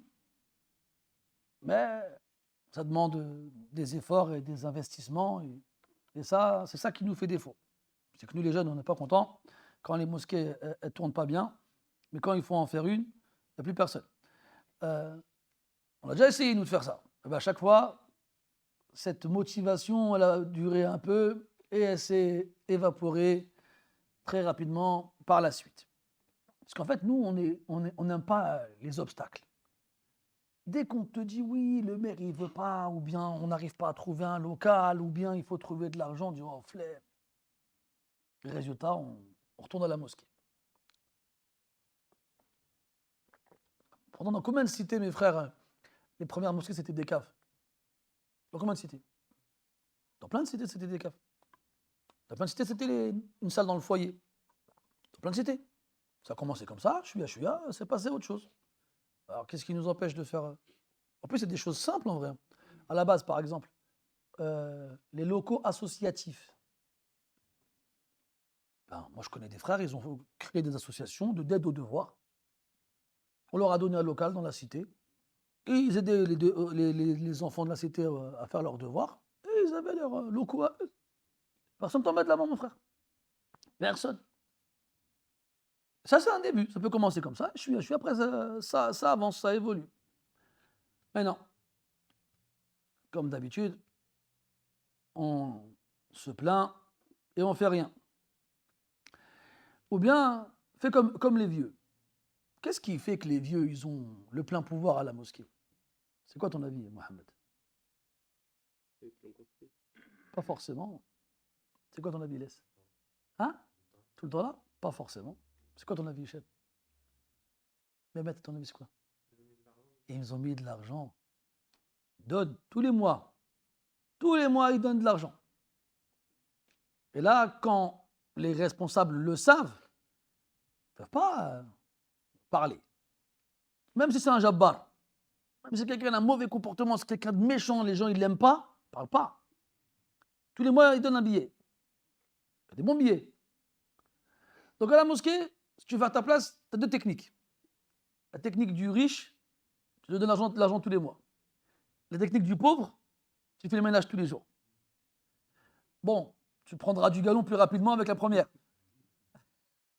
La deuxième, ça va prendre du temps. D'abord, tu viens à la mosquée, tu prends les bouteilles qui sont vides, tu les jettes, tu les remplaces par des bouteilles pleines, tu passes un coup de comment on dit le qarrat en français? La raclette, hein, pas la raclette avec du fromage. Hein. Il laisse, j'ai pensé ça, non? dans la salle des ablutions, au hakada. Après, chouïa, rentre dans le bureau de la mosquée. Rentre dans le bureau de la mosquée. Et après, chouïa, devient président. Si vous saviez, mes frères, wallah, le nombre de fois où j'ai assisté à des réunions dans les mosquées pour pour élire les nouveaux membres, personne ne se présentait, personne. Tu te rappelles aux étangs à l'époque, ils annonçaient la réunion, genre une semaine avant. Dimanche prochain, après la Assar, restez, on va élire les nouveaux membres. Les gens y restaient. Alors qui veut être membre? Khatini ana khoya. Ils ne veulent pas. Bah vas-y, rentre dans le bureau. Bref, ça y est mes frères. Wala yunabbi'uka mithlu khabir. C'est comme ça. Il y a plein de choses qui ne vont pas dans les mosquées, ça nous fait mal, ça nous gêne. Mais est-ce qu'on n'est pas non plus, nous aussi, responsables, directement ou indirectement? Allahumma aslih ahwal al-muslimin. طيب, donc, il a dit يقيم من أذن في مكانه إن سهل. Si c'est faisable, il fait al-adhan, al-iqama, pardon, là où il a fait al-adhan. Faisable, yani, par rapport à son accès à la jama'a après avoir fait al-iqama. قال ولا يصح إلا مرتبا متواليا من عدل ولو ملحنا أو ملحنا أو ملحونا. Donc là, on rentre dans les conditions. Tout à l'heure, on a vu les sifat, les caractéristiques. Là, on va voir les conditions. Quelles sont les conditions requises chez celui qui fera l'appel à la prière? Bon, déjà, l'appel à la prière en lui-même, avant de parler de celui qui le fait. قال لا يصح إلا مرتبا. يعني l'ordre. On n'a pas le droit de khalaf, de ne pas respecter l'ordre de l'adhan. Pas commencer en disant hayya ala al-falah, ashhadu anna Muhammadan Rasulullah, Allahu Akbar. Non, tu n'as pas le droit. Tu dois obligatoirement respecter l'ordre des phrases dans l'adhan et dans l'iqama, kadalik. Mutawaliyan. Mutawaliyan, yani dans l'enchaînement. Ne pas laisser un fasl tawil bayna al-jumlatayn. Ne pas laisser un moment, de ne pas faire d'interruption entre deux parties de l'adhan. Elles doivent s'enchaîner. Et donc ce fasl-là, ce fasil, il ne faut pas qu'il soit tawil urfan. Il ne faut pas qu'il soit trop long urfan. Yani, si tout le monde est d'accord pour dire que ce fasil il est trop long, il est trop long. Ou illa, s'il s'arrête, ce n'est parce qu'il tousse, ou parce qu'il éternue, ou pour autre chose, et que ça c'est court, là, yu'athir, ça n'aura pas d'incidence sur l'adhan.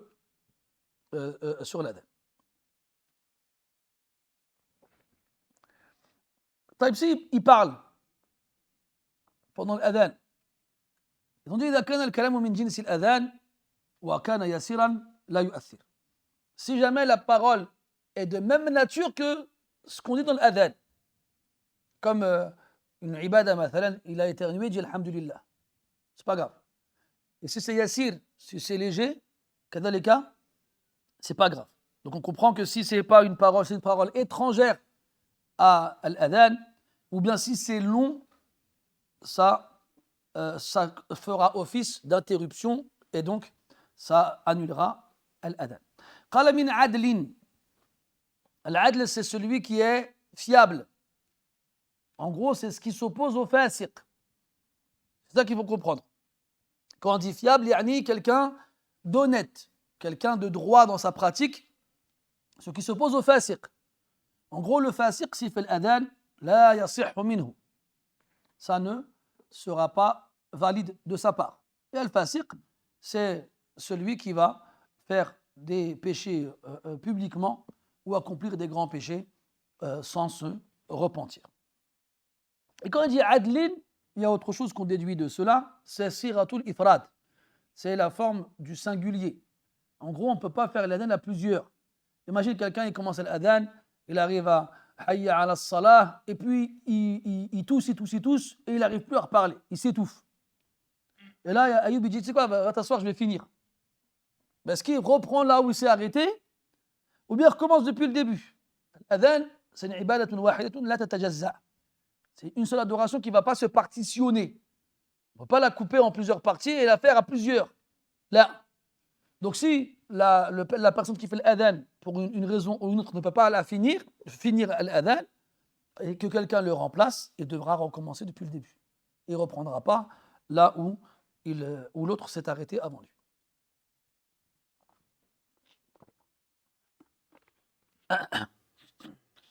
قال من عدل ولو ملحنا أو ملحونا. Pourquoi je dis ملحنا? Parce que dans la nusra c'est ملحنا. Non, là, الوصف يعود إلى الأذان. Là, il fait référence à deux choses. Il a dit ولو ملحنا. Donc là où ici, لا يفيد وجود الخلاف, comme on l'a vu nous précédemment de nombreuses fois. Donc ça veut dire que des fois, là où il indique la présence d'une divergence dans la mas'ala, mais pas tout le temps. Là aussi, yufidu at-taqlil. At-taqlil, yani, si c'est un peu, la yadur. Si c'est un peu. Et quand on dit un peu ici, on parle de al-lahn. Donc ici, on a al-talhin et al-lahn. Walaw mulahhanan, yani al-talhin. Et aw malhunan, yani al-lahn. Donc al-talhin, c'est quoi? C'est az-ziyadatu ala qadri al-mad.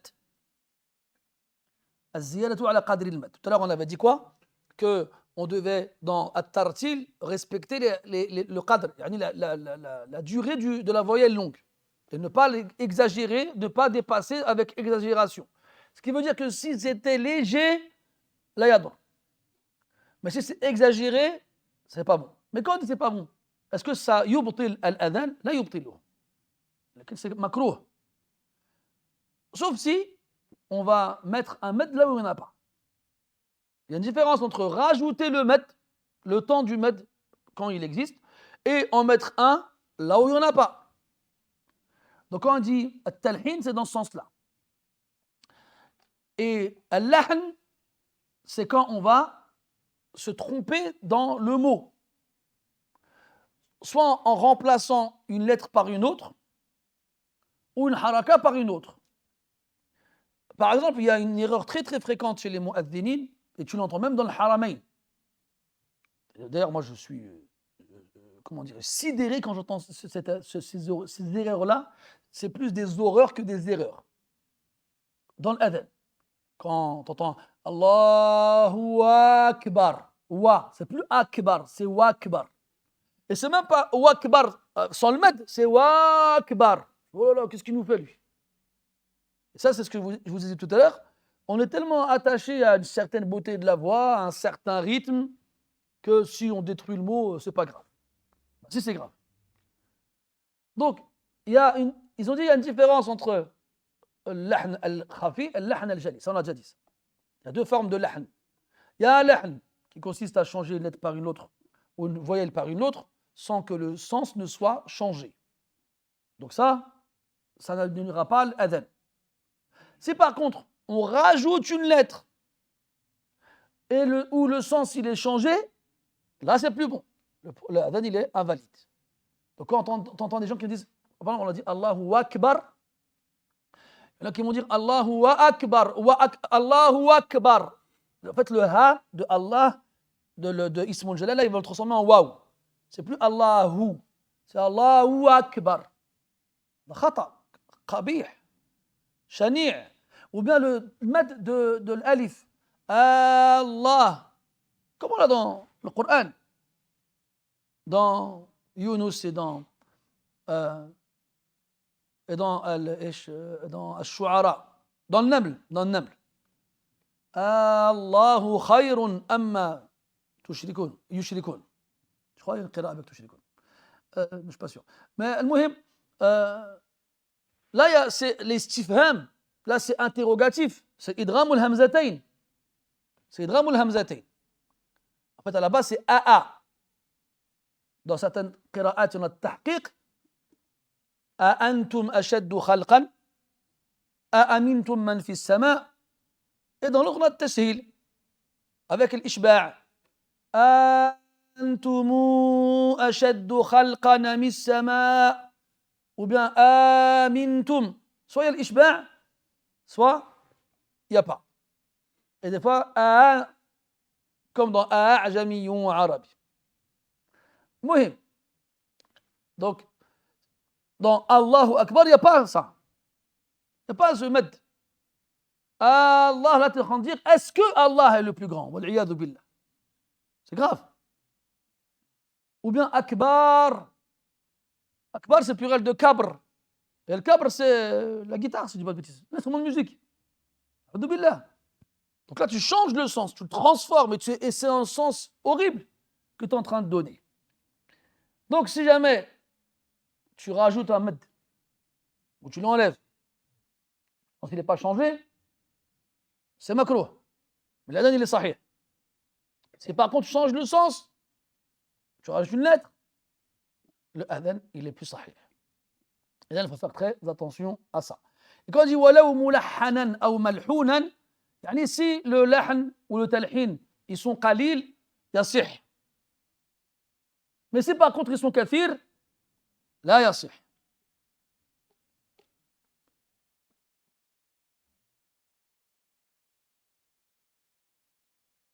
Ils ont dit aussi dans al-lahn, al-muwafaqatu lil-maqamat. Les maqamat, c'est des styles musicaux. Les styles musicaux dans la musique arabe. Et il y en a qui adaptent la lecture du Coran et l'adhan à ces styles-là. L'ajam, al-sika, al-hijazi, etc., etc.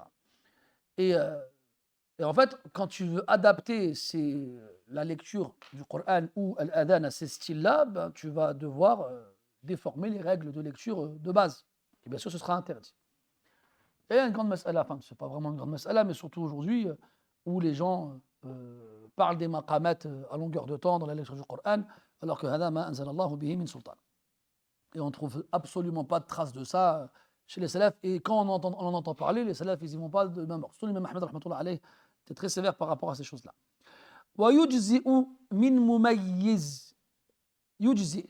Ici, l'enfant qui a atteint l'âge de distinction, qui est de 7 ans, il fait l'adhan, yujzi. C'est valide. لأن المميز نيته معتبرة. Sa niya, elle est considérée comme étant acceptée. خلافا للصبي الذي لم يبلغ السابعة من عمره.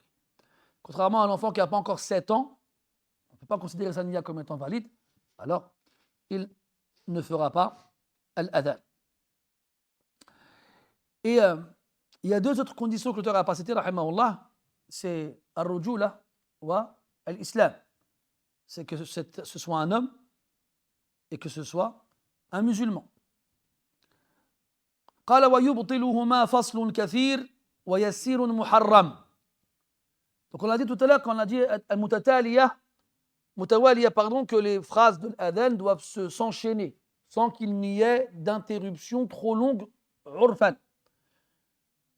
Il a dit yubtiluhuma faslun kathir. Il dit que si jamais cette interruption elle est trop longue, ça annule l'adhan. Parce que ça revient à séparer les parties de l'adhan et donc de ne plus garder une adoration unique. Faslun kathir. Même si c'est du kalam jaïs, même si c'est des paroles tolérées en temps normal, ou même min jinsil adhan, qui correspondent à la nature de ce qu'on dit dans l'adhan.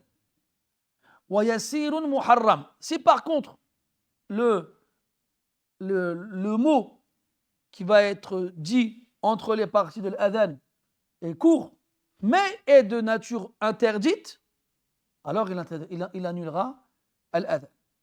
Imagine quelqu'un, مثلا, il fait l'adhan, et il y a quelqu'un qui se moque de lui à côté. Et lui, qu'est-ce qu'il fait? Il l'insulte. Hayya ala salah. Il l'insulte. Et bien, en l'insultant, il aura annulé son adhan parce que c'est, même si ça dure une demi-seconde, même si c'est yassir, khafif, yani, khalil. Si par contre, c'est pas un kalam muharram, alors on regardera dedans ce que c'est kathir ou pas.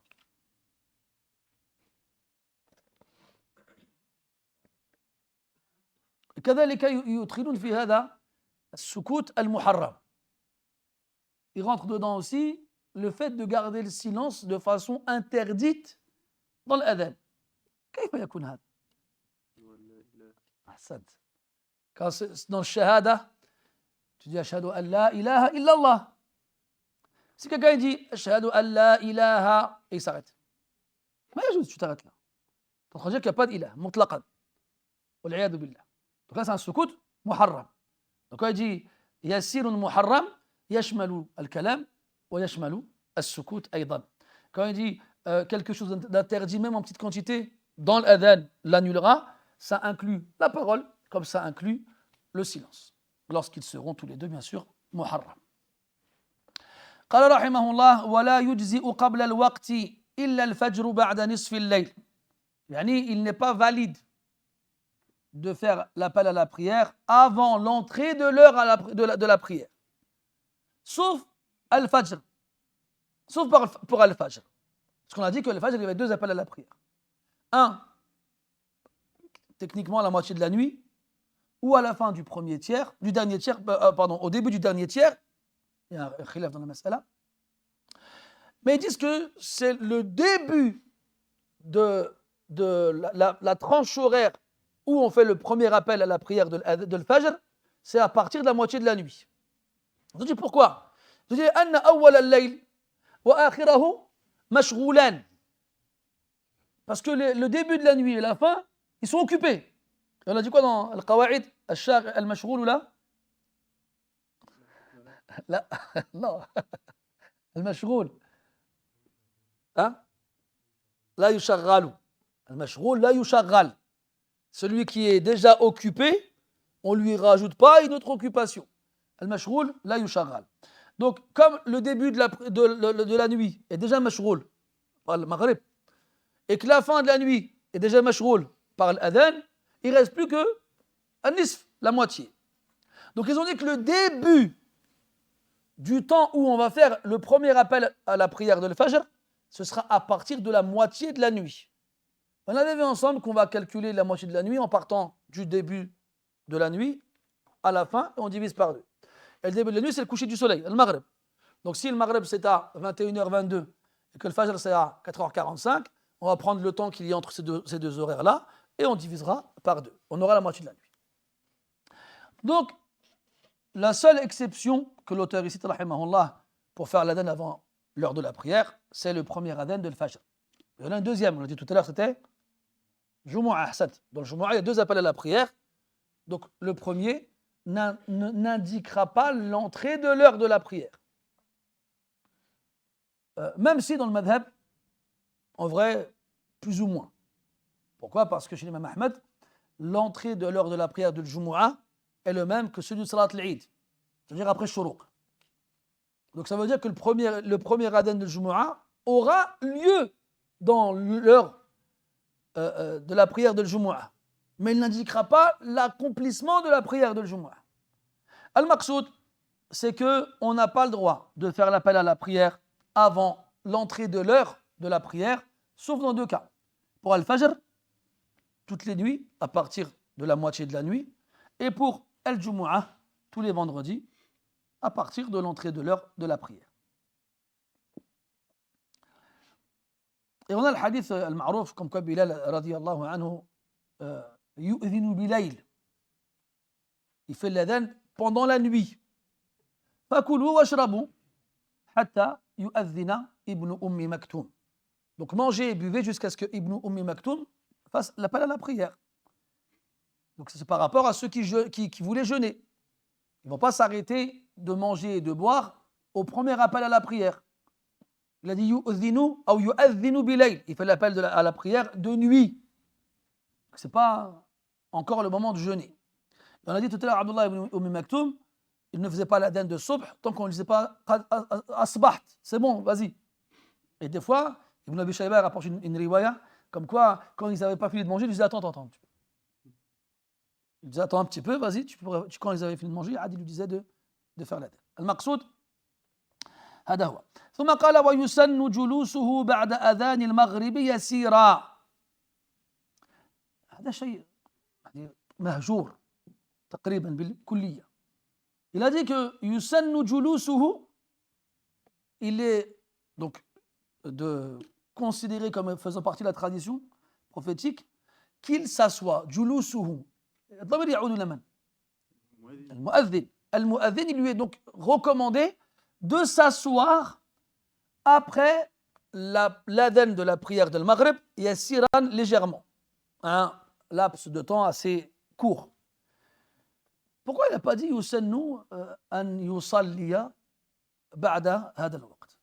Parce que as-salat dans le madhab, après l'adhan de Maghrib, elle est mubaha, elle n'est pas mustahabba. Sauf s'il y a un sabab, sauf s'il y a une cause. Tu as fait les ablutions, tu rentres dans la mosquée, il a akhiri. Amma as-salatu al-maqsoudatu ba'da al-adhan, هي mubaha, وليست mustahabba. Elle est tolérée, elle n'est pas recommandée. Et là, tu vois qu'on est proche du madhab maliki. Parce que chez le maliki, on ne prie pas mutlaqan. On attend la prière obligatoire. Et c'est pour ça que le temps qu'il y a entre l'adhan et l'iqama, entre la prière de Maghrib, il est dayiq, il est court, il est restreint. Donc pourquoi il dit yusannu julusahu ba'da al-adhan? Il lui est recommandé de s'asseoir yassiran, pour ne pas enchaîner l'iqama tout de suite après l'adhan.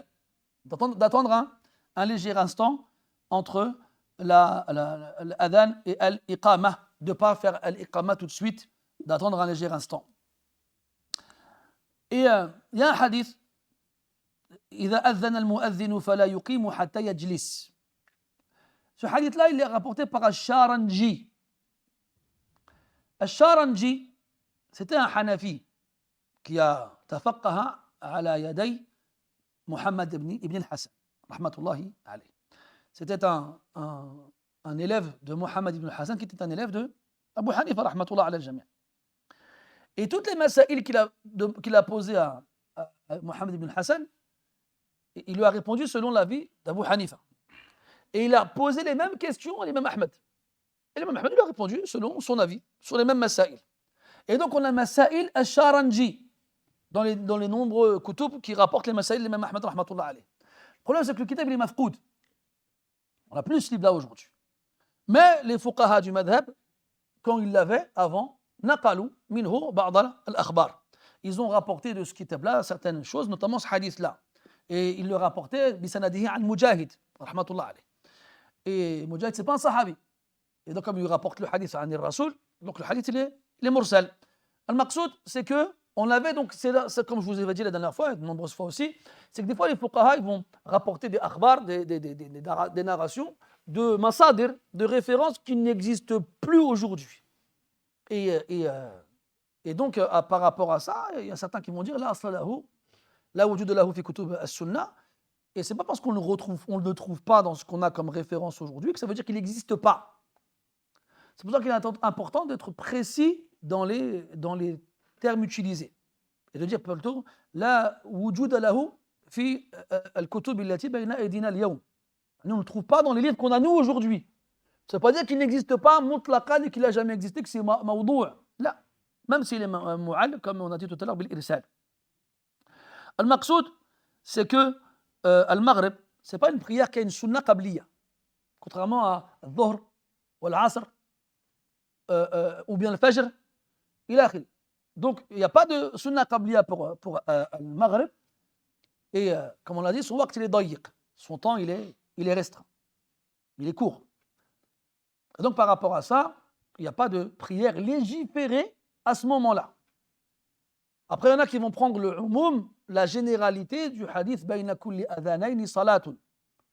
Entre chaque appel à la prière, le grand et le petit, le principal et le secondaire, il y a une prière. Ils disent c'est général et donc rentre dedans al-maghrib. Cette prière-là, elle n'est pas déterminée ou bien elle n'est pas liée à la prière en question. Donc on a dit tu peux prier, tu peux prier. On n'a pas dit tu ne pries pas. On n'a pas dit que c'était makrouh de prier à ce moment-là. Là, c'est mubah, pas mustahab.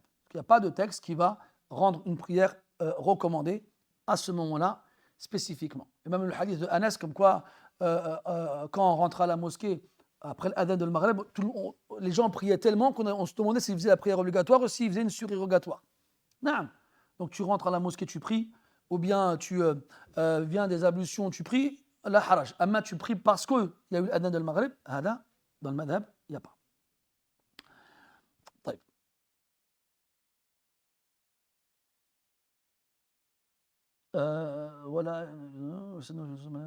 ومن جمع أو قضى فوائت أذن للأولى ثم أقام لكل فريضة. C'est une mas'ala pour quelqu'un qui va faire al-jam' bayna salatayn, celui qui va regrouper deux prières, al-dhuhr al-asr ou al-maghrib et al-isha. Donc lui, est-ce qu'il fait l'adhan pour chacune des prières qu'il va accomplir, ou bien est-ce qu'il fait l'adhan seulement une fois et al-iqama pour chaque prière? Pareil pour quelqu'un qui va faire des fawa'it, quelqu'un qui aura des prières à rattraper, que ce soit les udhr, avec une excuse valable, comme celui qui dormait, ou les ghayri udhr, kal-muta'ammid, ou même s'il n'a pas d'excuse valable, comme celui qui fait ça volontairement.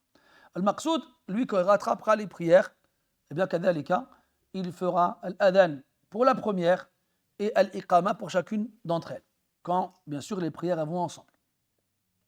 ثم أقام لكل فريضة, comme le prophète a fait sallallahu alayhi wa sallam quand il était en voyage.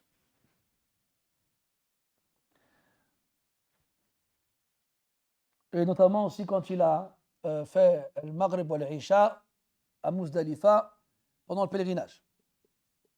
Il a fait l'adhan une seule fois et l'iqama deux fois. L'adhan une seule fois pour la prière qui est dans son temps et l'iqama pour chacune des deux prières. Qala wa yusannu. Et ça, bien sûr, est-ce que c'est ala sabil al-wujub ou l'istihbab? Quand il dit qu'il fait l'adhan pour la première et l'iqama pour les deux autres. Quant à l'adhan, ce n'est pas le wujub. Parce qu'on a dit que les deux, c'était fard kifaya. Donc s'il le fait, c'est min bab al-istihbab. Wa yusannu li sami'ihi mutaba'atuhu sirra. Et fait partie de la tradition prophétique aussi, pour celui qui entend l'appel à la prière, de le suivre. De le suivre, c'est-à-dire de répéter la même chose que ce qu'il entend. Et ça implique plusieurs choses. Ça implique premièrement que tu vas répéter ce que tu entends comme adhan, même s'il y en a plusieurs. Dans le cas, tu es dans un pays musulman, qui a l'adhan à l'extérieur, qui a plusieurs mosquées, et que tu entends un il fait ici, un il fait là, un il fait ici, un il fait là, eh bien la sunna c'est de répéter tout ce que tu entends, même si c'est répété plusieurs fois. Kadhalika, celui qui va, il a dit sami'uhu, celui qui entend, ça implique celui qui n'a pas tout entendu. Si quelqu'un il n'a pas tout entendu, il était chez lui, ou bien dans l'ascenseur ou autre, et il sort et il entend l'adhan, il a déjà lu, il est en cours. il a raté une partie. Donc il va répéter ce qu'il entend à partir de ce qu'il entend. Mais est-ce qu'il va rattraper ce qu'il a manqué? Non, il ne le rattrape pas. Tilka sunnatun qad fata mahalluha. Et celui qui est dans une situation qui l'empêche de parler, comme celui qui par exemple est aux toilettes, ne va pas bien sûr le répéter, même s'il entend.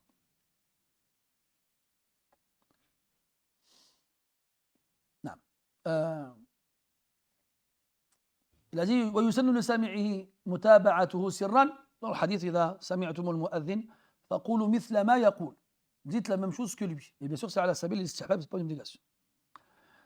Sauf dans le hayy alatayn, on va dire la même chose que le mu'adhin, sauf quand il dira hayy ala salah et hayy ala al-falah, là on dira le hawqala, yani la hawla wa la quwwata illa billah.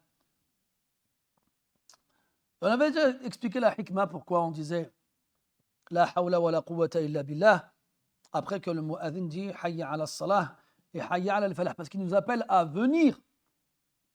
Mais nous on ne viendra que si Allah nous le permet. Et donc, on n'a pas de force par nous-mêmes ou de moyens par nous-mêmes de répondre à cet appel, sauf si Allah nous donne ces moyens-là. وَقَوْلُهُ بَعْدَ فَرَاغِهِ, et il est aussi, fait partie de la tradition du prophète aussi de dire après la fin de l'adhan, faraghihi. Quand il dit faraghihi, le damir revient à l'adhan. Mais ça inclut aussi al-iqama. Parce que dans le hadith, bayna kulli adhanayn salatun. Donc le prophète il a appelé al-adhan l'iqama, adhan. Et ça, eh bien, on va l'appliquer aussi pour la phrase précédente. C'est-à-dire qu'on va répéter la même chose que le mu'adhin quand il fera l'iqama. Kadalik. Comme on le répète quand il fait l'adhan. Et quand il finit l'adhan, et qu'on dit ce qui est dit ici, on dit la même chose quand il finit aussi l'iqama. Et l'imam Ahmad, rahimahullah, il a dit qu'il n'y a pas de dhikr après l'iqama. Quand il a dit ça, rahimahullah, il faisait référence à un dhikr spécifique qui suit l'iqama, comme certains y font. Il n'y a pas d'origine là-dessus. Ça ne veut pas dire qu'on ne va pas répéter ce qu'il est légiféré de dire après l'adhan. Parce qu'on considère l'iqama comme un adhan. On lui donnera alors les mêmes jugements. Donc ce qu'on dit après l'adhan, on le dira aussi après l'iqama. Et là, l'auteur, il a juste cité le dua, à dire après al-adhan. Même si on sait que la sunna, c'est de dire la ilaha illallah wahdahu la sharika lahu lahul mulku lahul hamdu wa huwa ala kulli shay'in qadir, et de prier sur le prophète sallallahu alayhi wa sallam. Dans le hadith, إذا سمعتم المؤذن فقولوا مثل ما يقول ثم صلوا علي ثم قولوا كذا وكذا. Donc il a dit, dites comme lui, puis priez sur moi. Donc la sunna, c'est de prier sur le prophète sallallahu alayhi wa sallam après l'adhan. Et après de dire Allahumma rabba hadhihi ad-da'wati tamma at-tamma was-salati al-qa'imah ati Muhammadan al-wasilata wal-fadilah wab'athhu maqaman mahmoudan alladhi wa'adtah. Et on avait fait le sharh de cette formule dans notre étude de Al-Umda et Bidayat al-Abid. Donc je vous renvoie à cela pour ceux qui veulent plus en savoir. Juste qu'on avait dit aussi que ça c'est la version officielle du dua à dire après l'adhan. Et dans une version du hadith rapporté par Al-Bayhaqi, il rajoute innaka la tukhliful mi'ad. Et ils ont divergé sur son jugement en termes d'authenticité. Il y en a qui disent c'est authentique, il y en a qui disent c'est faible. Et al-maqsoud, c'est qu'il apparaît, wallahu alam, que c'est faible. Walakin min haythu al-ma'na la haraj. Ma'nahu sahih. Par rapport au sens, il n'y a pas de mal à le dire, car son sens, il est valide. Innaka la tukhliful mi'ad, à la fin, il dit et élève-le à la station louable que tu lui as promise, car tu ne trahis pas ta promesse. Donc si quelqu'un le dit par rapport à al-ma'na, il n'y a pas de mal à ce qu'il le dise. Si quelqu'un le dit en pensant que c'est authentique et que le prophète l'a dit vraiment, alors hada fihi maqal. Ensuite, il est légiféré kadhalika après avoir fait ce dua de demander à Allah Ta'ala ce qu'on veut, car ça fait partie des moments où Allah il répond au dua entre al-adhan والإقامة. والله أعلم ونكتفي بهذا القدر إن شاء الله تعالى. Juste pour vous dire qu'il y a une janaza qui est prévue là à 11h. Donc il ne devrait pas tarder à arriver, Inch'Allah.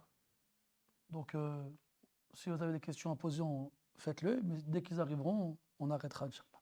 Et voilà. Amin.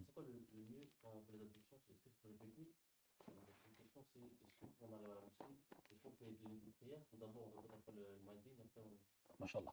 Alors quand on fait les ablutions, ça revient à est-ce qu'on a le droit de parler ou pas pendant les ablutions. Donc il n'y a pas de texte qui interdise de parler pendant les ablutions. Voilà, il apparaît de la sunna et de l'action des sahaba radiyallahu anhum qu'il est préférable de ne pas parler pendant les ablutions. Sauf un dhikr mashrou', sauf une formule qui sera légiférée.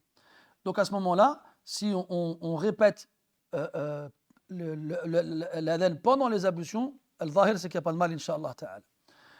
Ensuite, quand on arrive à la mosquée et que c'est l'adhan, est-ce qu'on fait rak'atayn et donc on ne répète pas après le mu'adhin, ou bien est-ce qu'on attend et on répète après le mu'adhin? L'awla, c'est d'attendre, ne pas prier tout de suite. Et donc à ce moment-là, ça ne s'ira pas, on restera debout. On reste debout, on répète ce que le mu'adhin dit, et quand c'est fini, on prie. Et il y a des gens qui ont mal compris ce principe de rester debout. Très souvent, ça c'est une chose que je vois très souvent dans la mosquée, quelqu'un il est là avec nous depuis le début. Maintenant on a fait le maghrib. Il était avec nous à le maghrib. Puis un dars. Donc il est là, il écoute le dars. Puis c'est l'heure de l'isha. Et lui, il a un mushaf dans les mains. Donc il se lève, il va ranger le mushaf, et l'adhan il commence. Et quand il revient à sa place, il reste debout. Il n'a jamais été demandé de rester debout pendant l'adhan. Quand quelqu'un il est debout pendant l'adhan, c'est qu'il n'a pas pu prier et donc s'asseoir après. Et quand même quelqu'un il s'assirait sans avoir prié, la haraj non plus. Parce que ce n'est pas obligatoire de prier avant de s'asseoir. Donc al-maqsoud, c'est que l'aoula, le mieux, c'est de ne pas prier et de répéter derrière le mu'adhin pour avoir la récompense de cela. Wallahu a'lam. Si deux personnes sont voyagées, mais sauf que deux, Mhm. ils vont faire deux, ils vont faire la salle. D'accord. L'adhan, il est encore obligatoire ou... On a dit que c'était pas obligatoire à la base. Mais dans tous les cas, oui, qu'il soit, même s'il est tout seul. Il y a un hadith où le prophète a parlé d'un compagnon qui allait dans la prairie emmener ses bêtes pour manger. Eh bien, il a dit, quand tu fais l'adhan, tout ce qui t'entend, il témoignera pour toi le jour de la résurrection. Donc, non, même si tu es tout seul, même si tu es deux, tu fais l'adhan et tu fais l'iqam. Oui.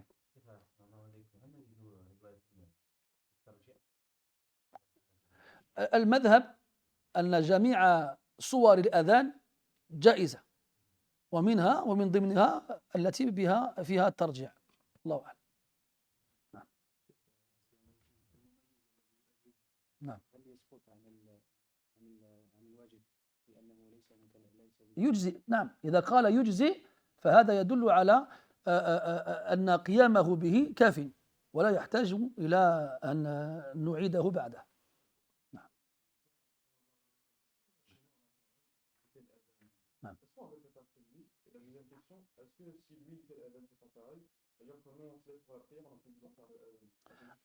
Machin, bonne question.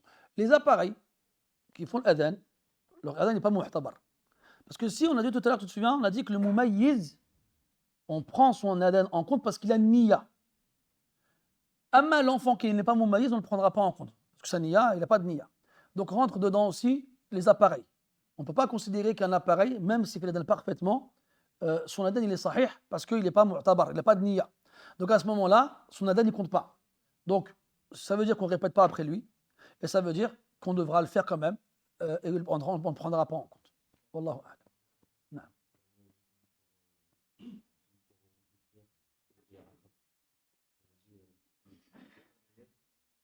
On a dit quoi? Oui, il faut un adhan et deux iqamat. Non.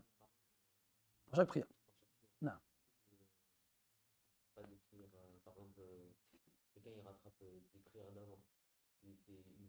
Il a dit fawaïd. Fawaïd, c'est les prières manquées. Non. Oui. Il fait l'adhan pour chaque prière qui se regroupe, un pour deux, et un pour les prières qui ne vont pas. Non. Ça, encore une fois, c'est à la sabil al-istihbab, c'est pas à la sabil al-wujub. Non.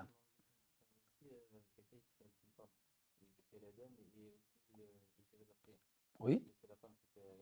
Non, non, non. Quand on a dit rajul, quand les femmes ont droit à faire l'adhan et l'iqama quand elles sont entre elles. Mais s'il y a un homme, c'est l'homme qui fait l'adhan, et celui qui fait l'iqama, et celui qui dirige la prière. Allahu a'lam. Des questions sur chez les Gouins? Oui, Mohamed. Vous avez dit que c'était mustahab de faire l'adhan quand on rattrape. Taïwa. Et vous avez dit au début du bab que justement, c'est pas mustahab. C'est pas mustahab. De refaire l'adhan. Non, non, en même temps. C'est dans ce sens-là, quand j'ai dit au début du web que c'est pas mustahab, dans le sens que c'est fard kifaya. Que quand un il l'a fait, les autres ils le font pas en même temps. Mais là on parle de qui? On parle de celui qui yajma' ou yaqdi, celui qui regroupe ou celui qui réunit, qui rattrape, pardon. Lui il n'est pas avec la jama'a. D'accord? Yarhamukallah. Il n'est pas, moi je te parle c'est pas mustahab de le faire plusieurs en même temps, au même moment. Sinon, dans la même ville, on ferait l'adhan qu'une seule fois. Mais dans chaque mosquée, on fait l'adhan. D'accord? Donc, c'est dans un sous, c'est dans la même jama'a. Quand il y en a qu'un qui le fait, les autres, ils ne le font pas. Ceux des jama'at mukhtalifa, alors c'est différent.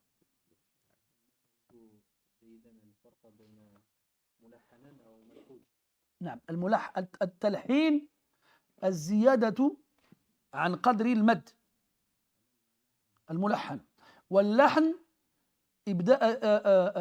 إبدال حرف بآخر أو تغيير وتحريف للمعنى. هذا هو الفرق بين الأمرين. Alors, أعتذر مسبقا إذا تكرر السؤال ثم تم الإجابة عليه اكتب الإسئلات أثناء الدرس. Alors, نسمع من يقول قد قامت الصلاة مرة واحدة، هل نعمل بما عليه الناس عادة أو بما هو المشهور في المذهب الحنبلي؟ نعم، هذا كذلك هو المشهور عند الإمام مالك رحمة الله عليه، إفراد قوله قد قامت الصلاة في الأذان، في الإقامة عفوا، فهذا لا حرج به، وقد جاءت السنة به، وهو من ما أجازه الحنابلة فلا حرج به. فإذا كنت بين أناس تخشى منهم تشويشا، لو ثنيت هذا القول فقله مرة واحدة ولا حرج عليك في ذلك.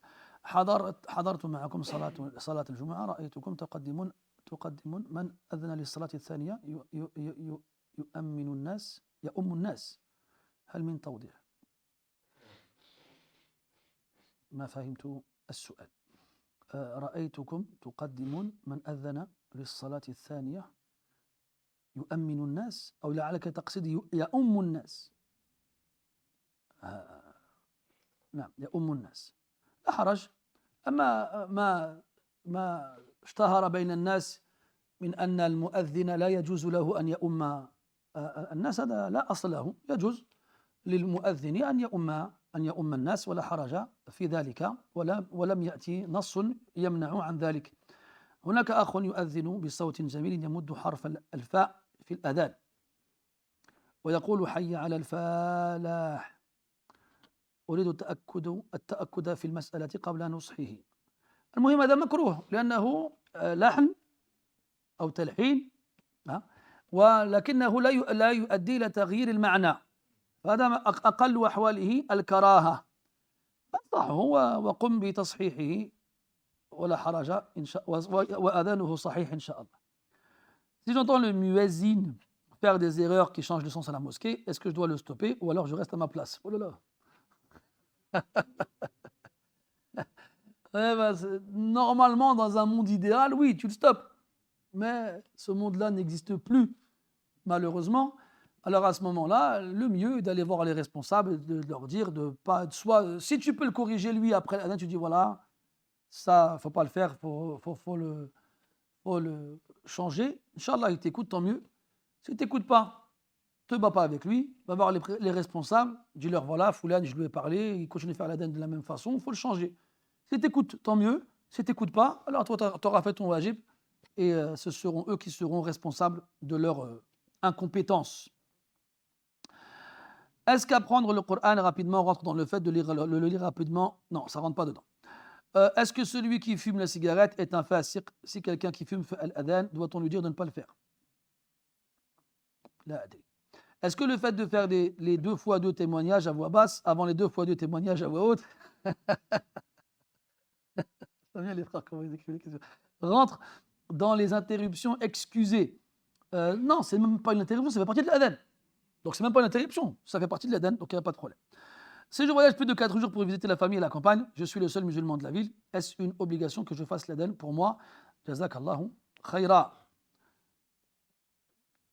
لا أدري. الظاهر oui. الظاهر oui, ولكن لا أجزم. Est-ce que la parole la salatu khayrun min an-nawm pour la prière du subh est spécifique au fait de réveiller les gens? Non, c'est pas spécifique à ça, pas du tout. Car par exemple en France, étant donné que l'appel à la prière n'est pas entendu dans la ville et que seuls ceux qui sont à la mosquée l'entendent et qui sont déjà présents réveillés, est-ce que cela reste malgré tout une sunna de la présence à la mosquée? Non.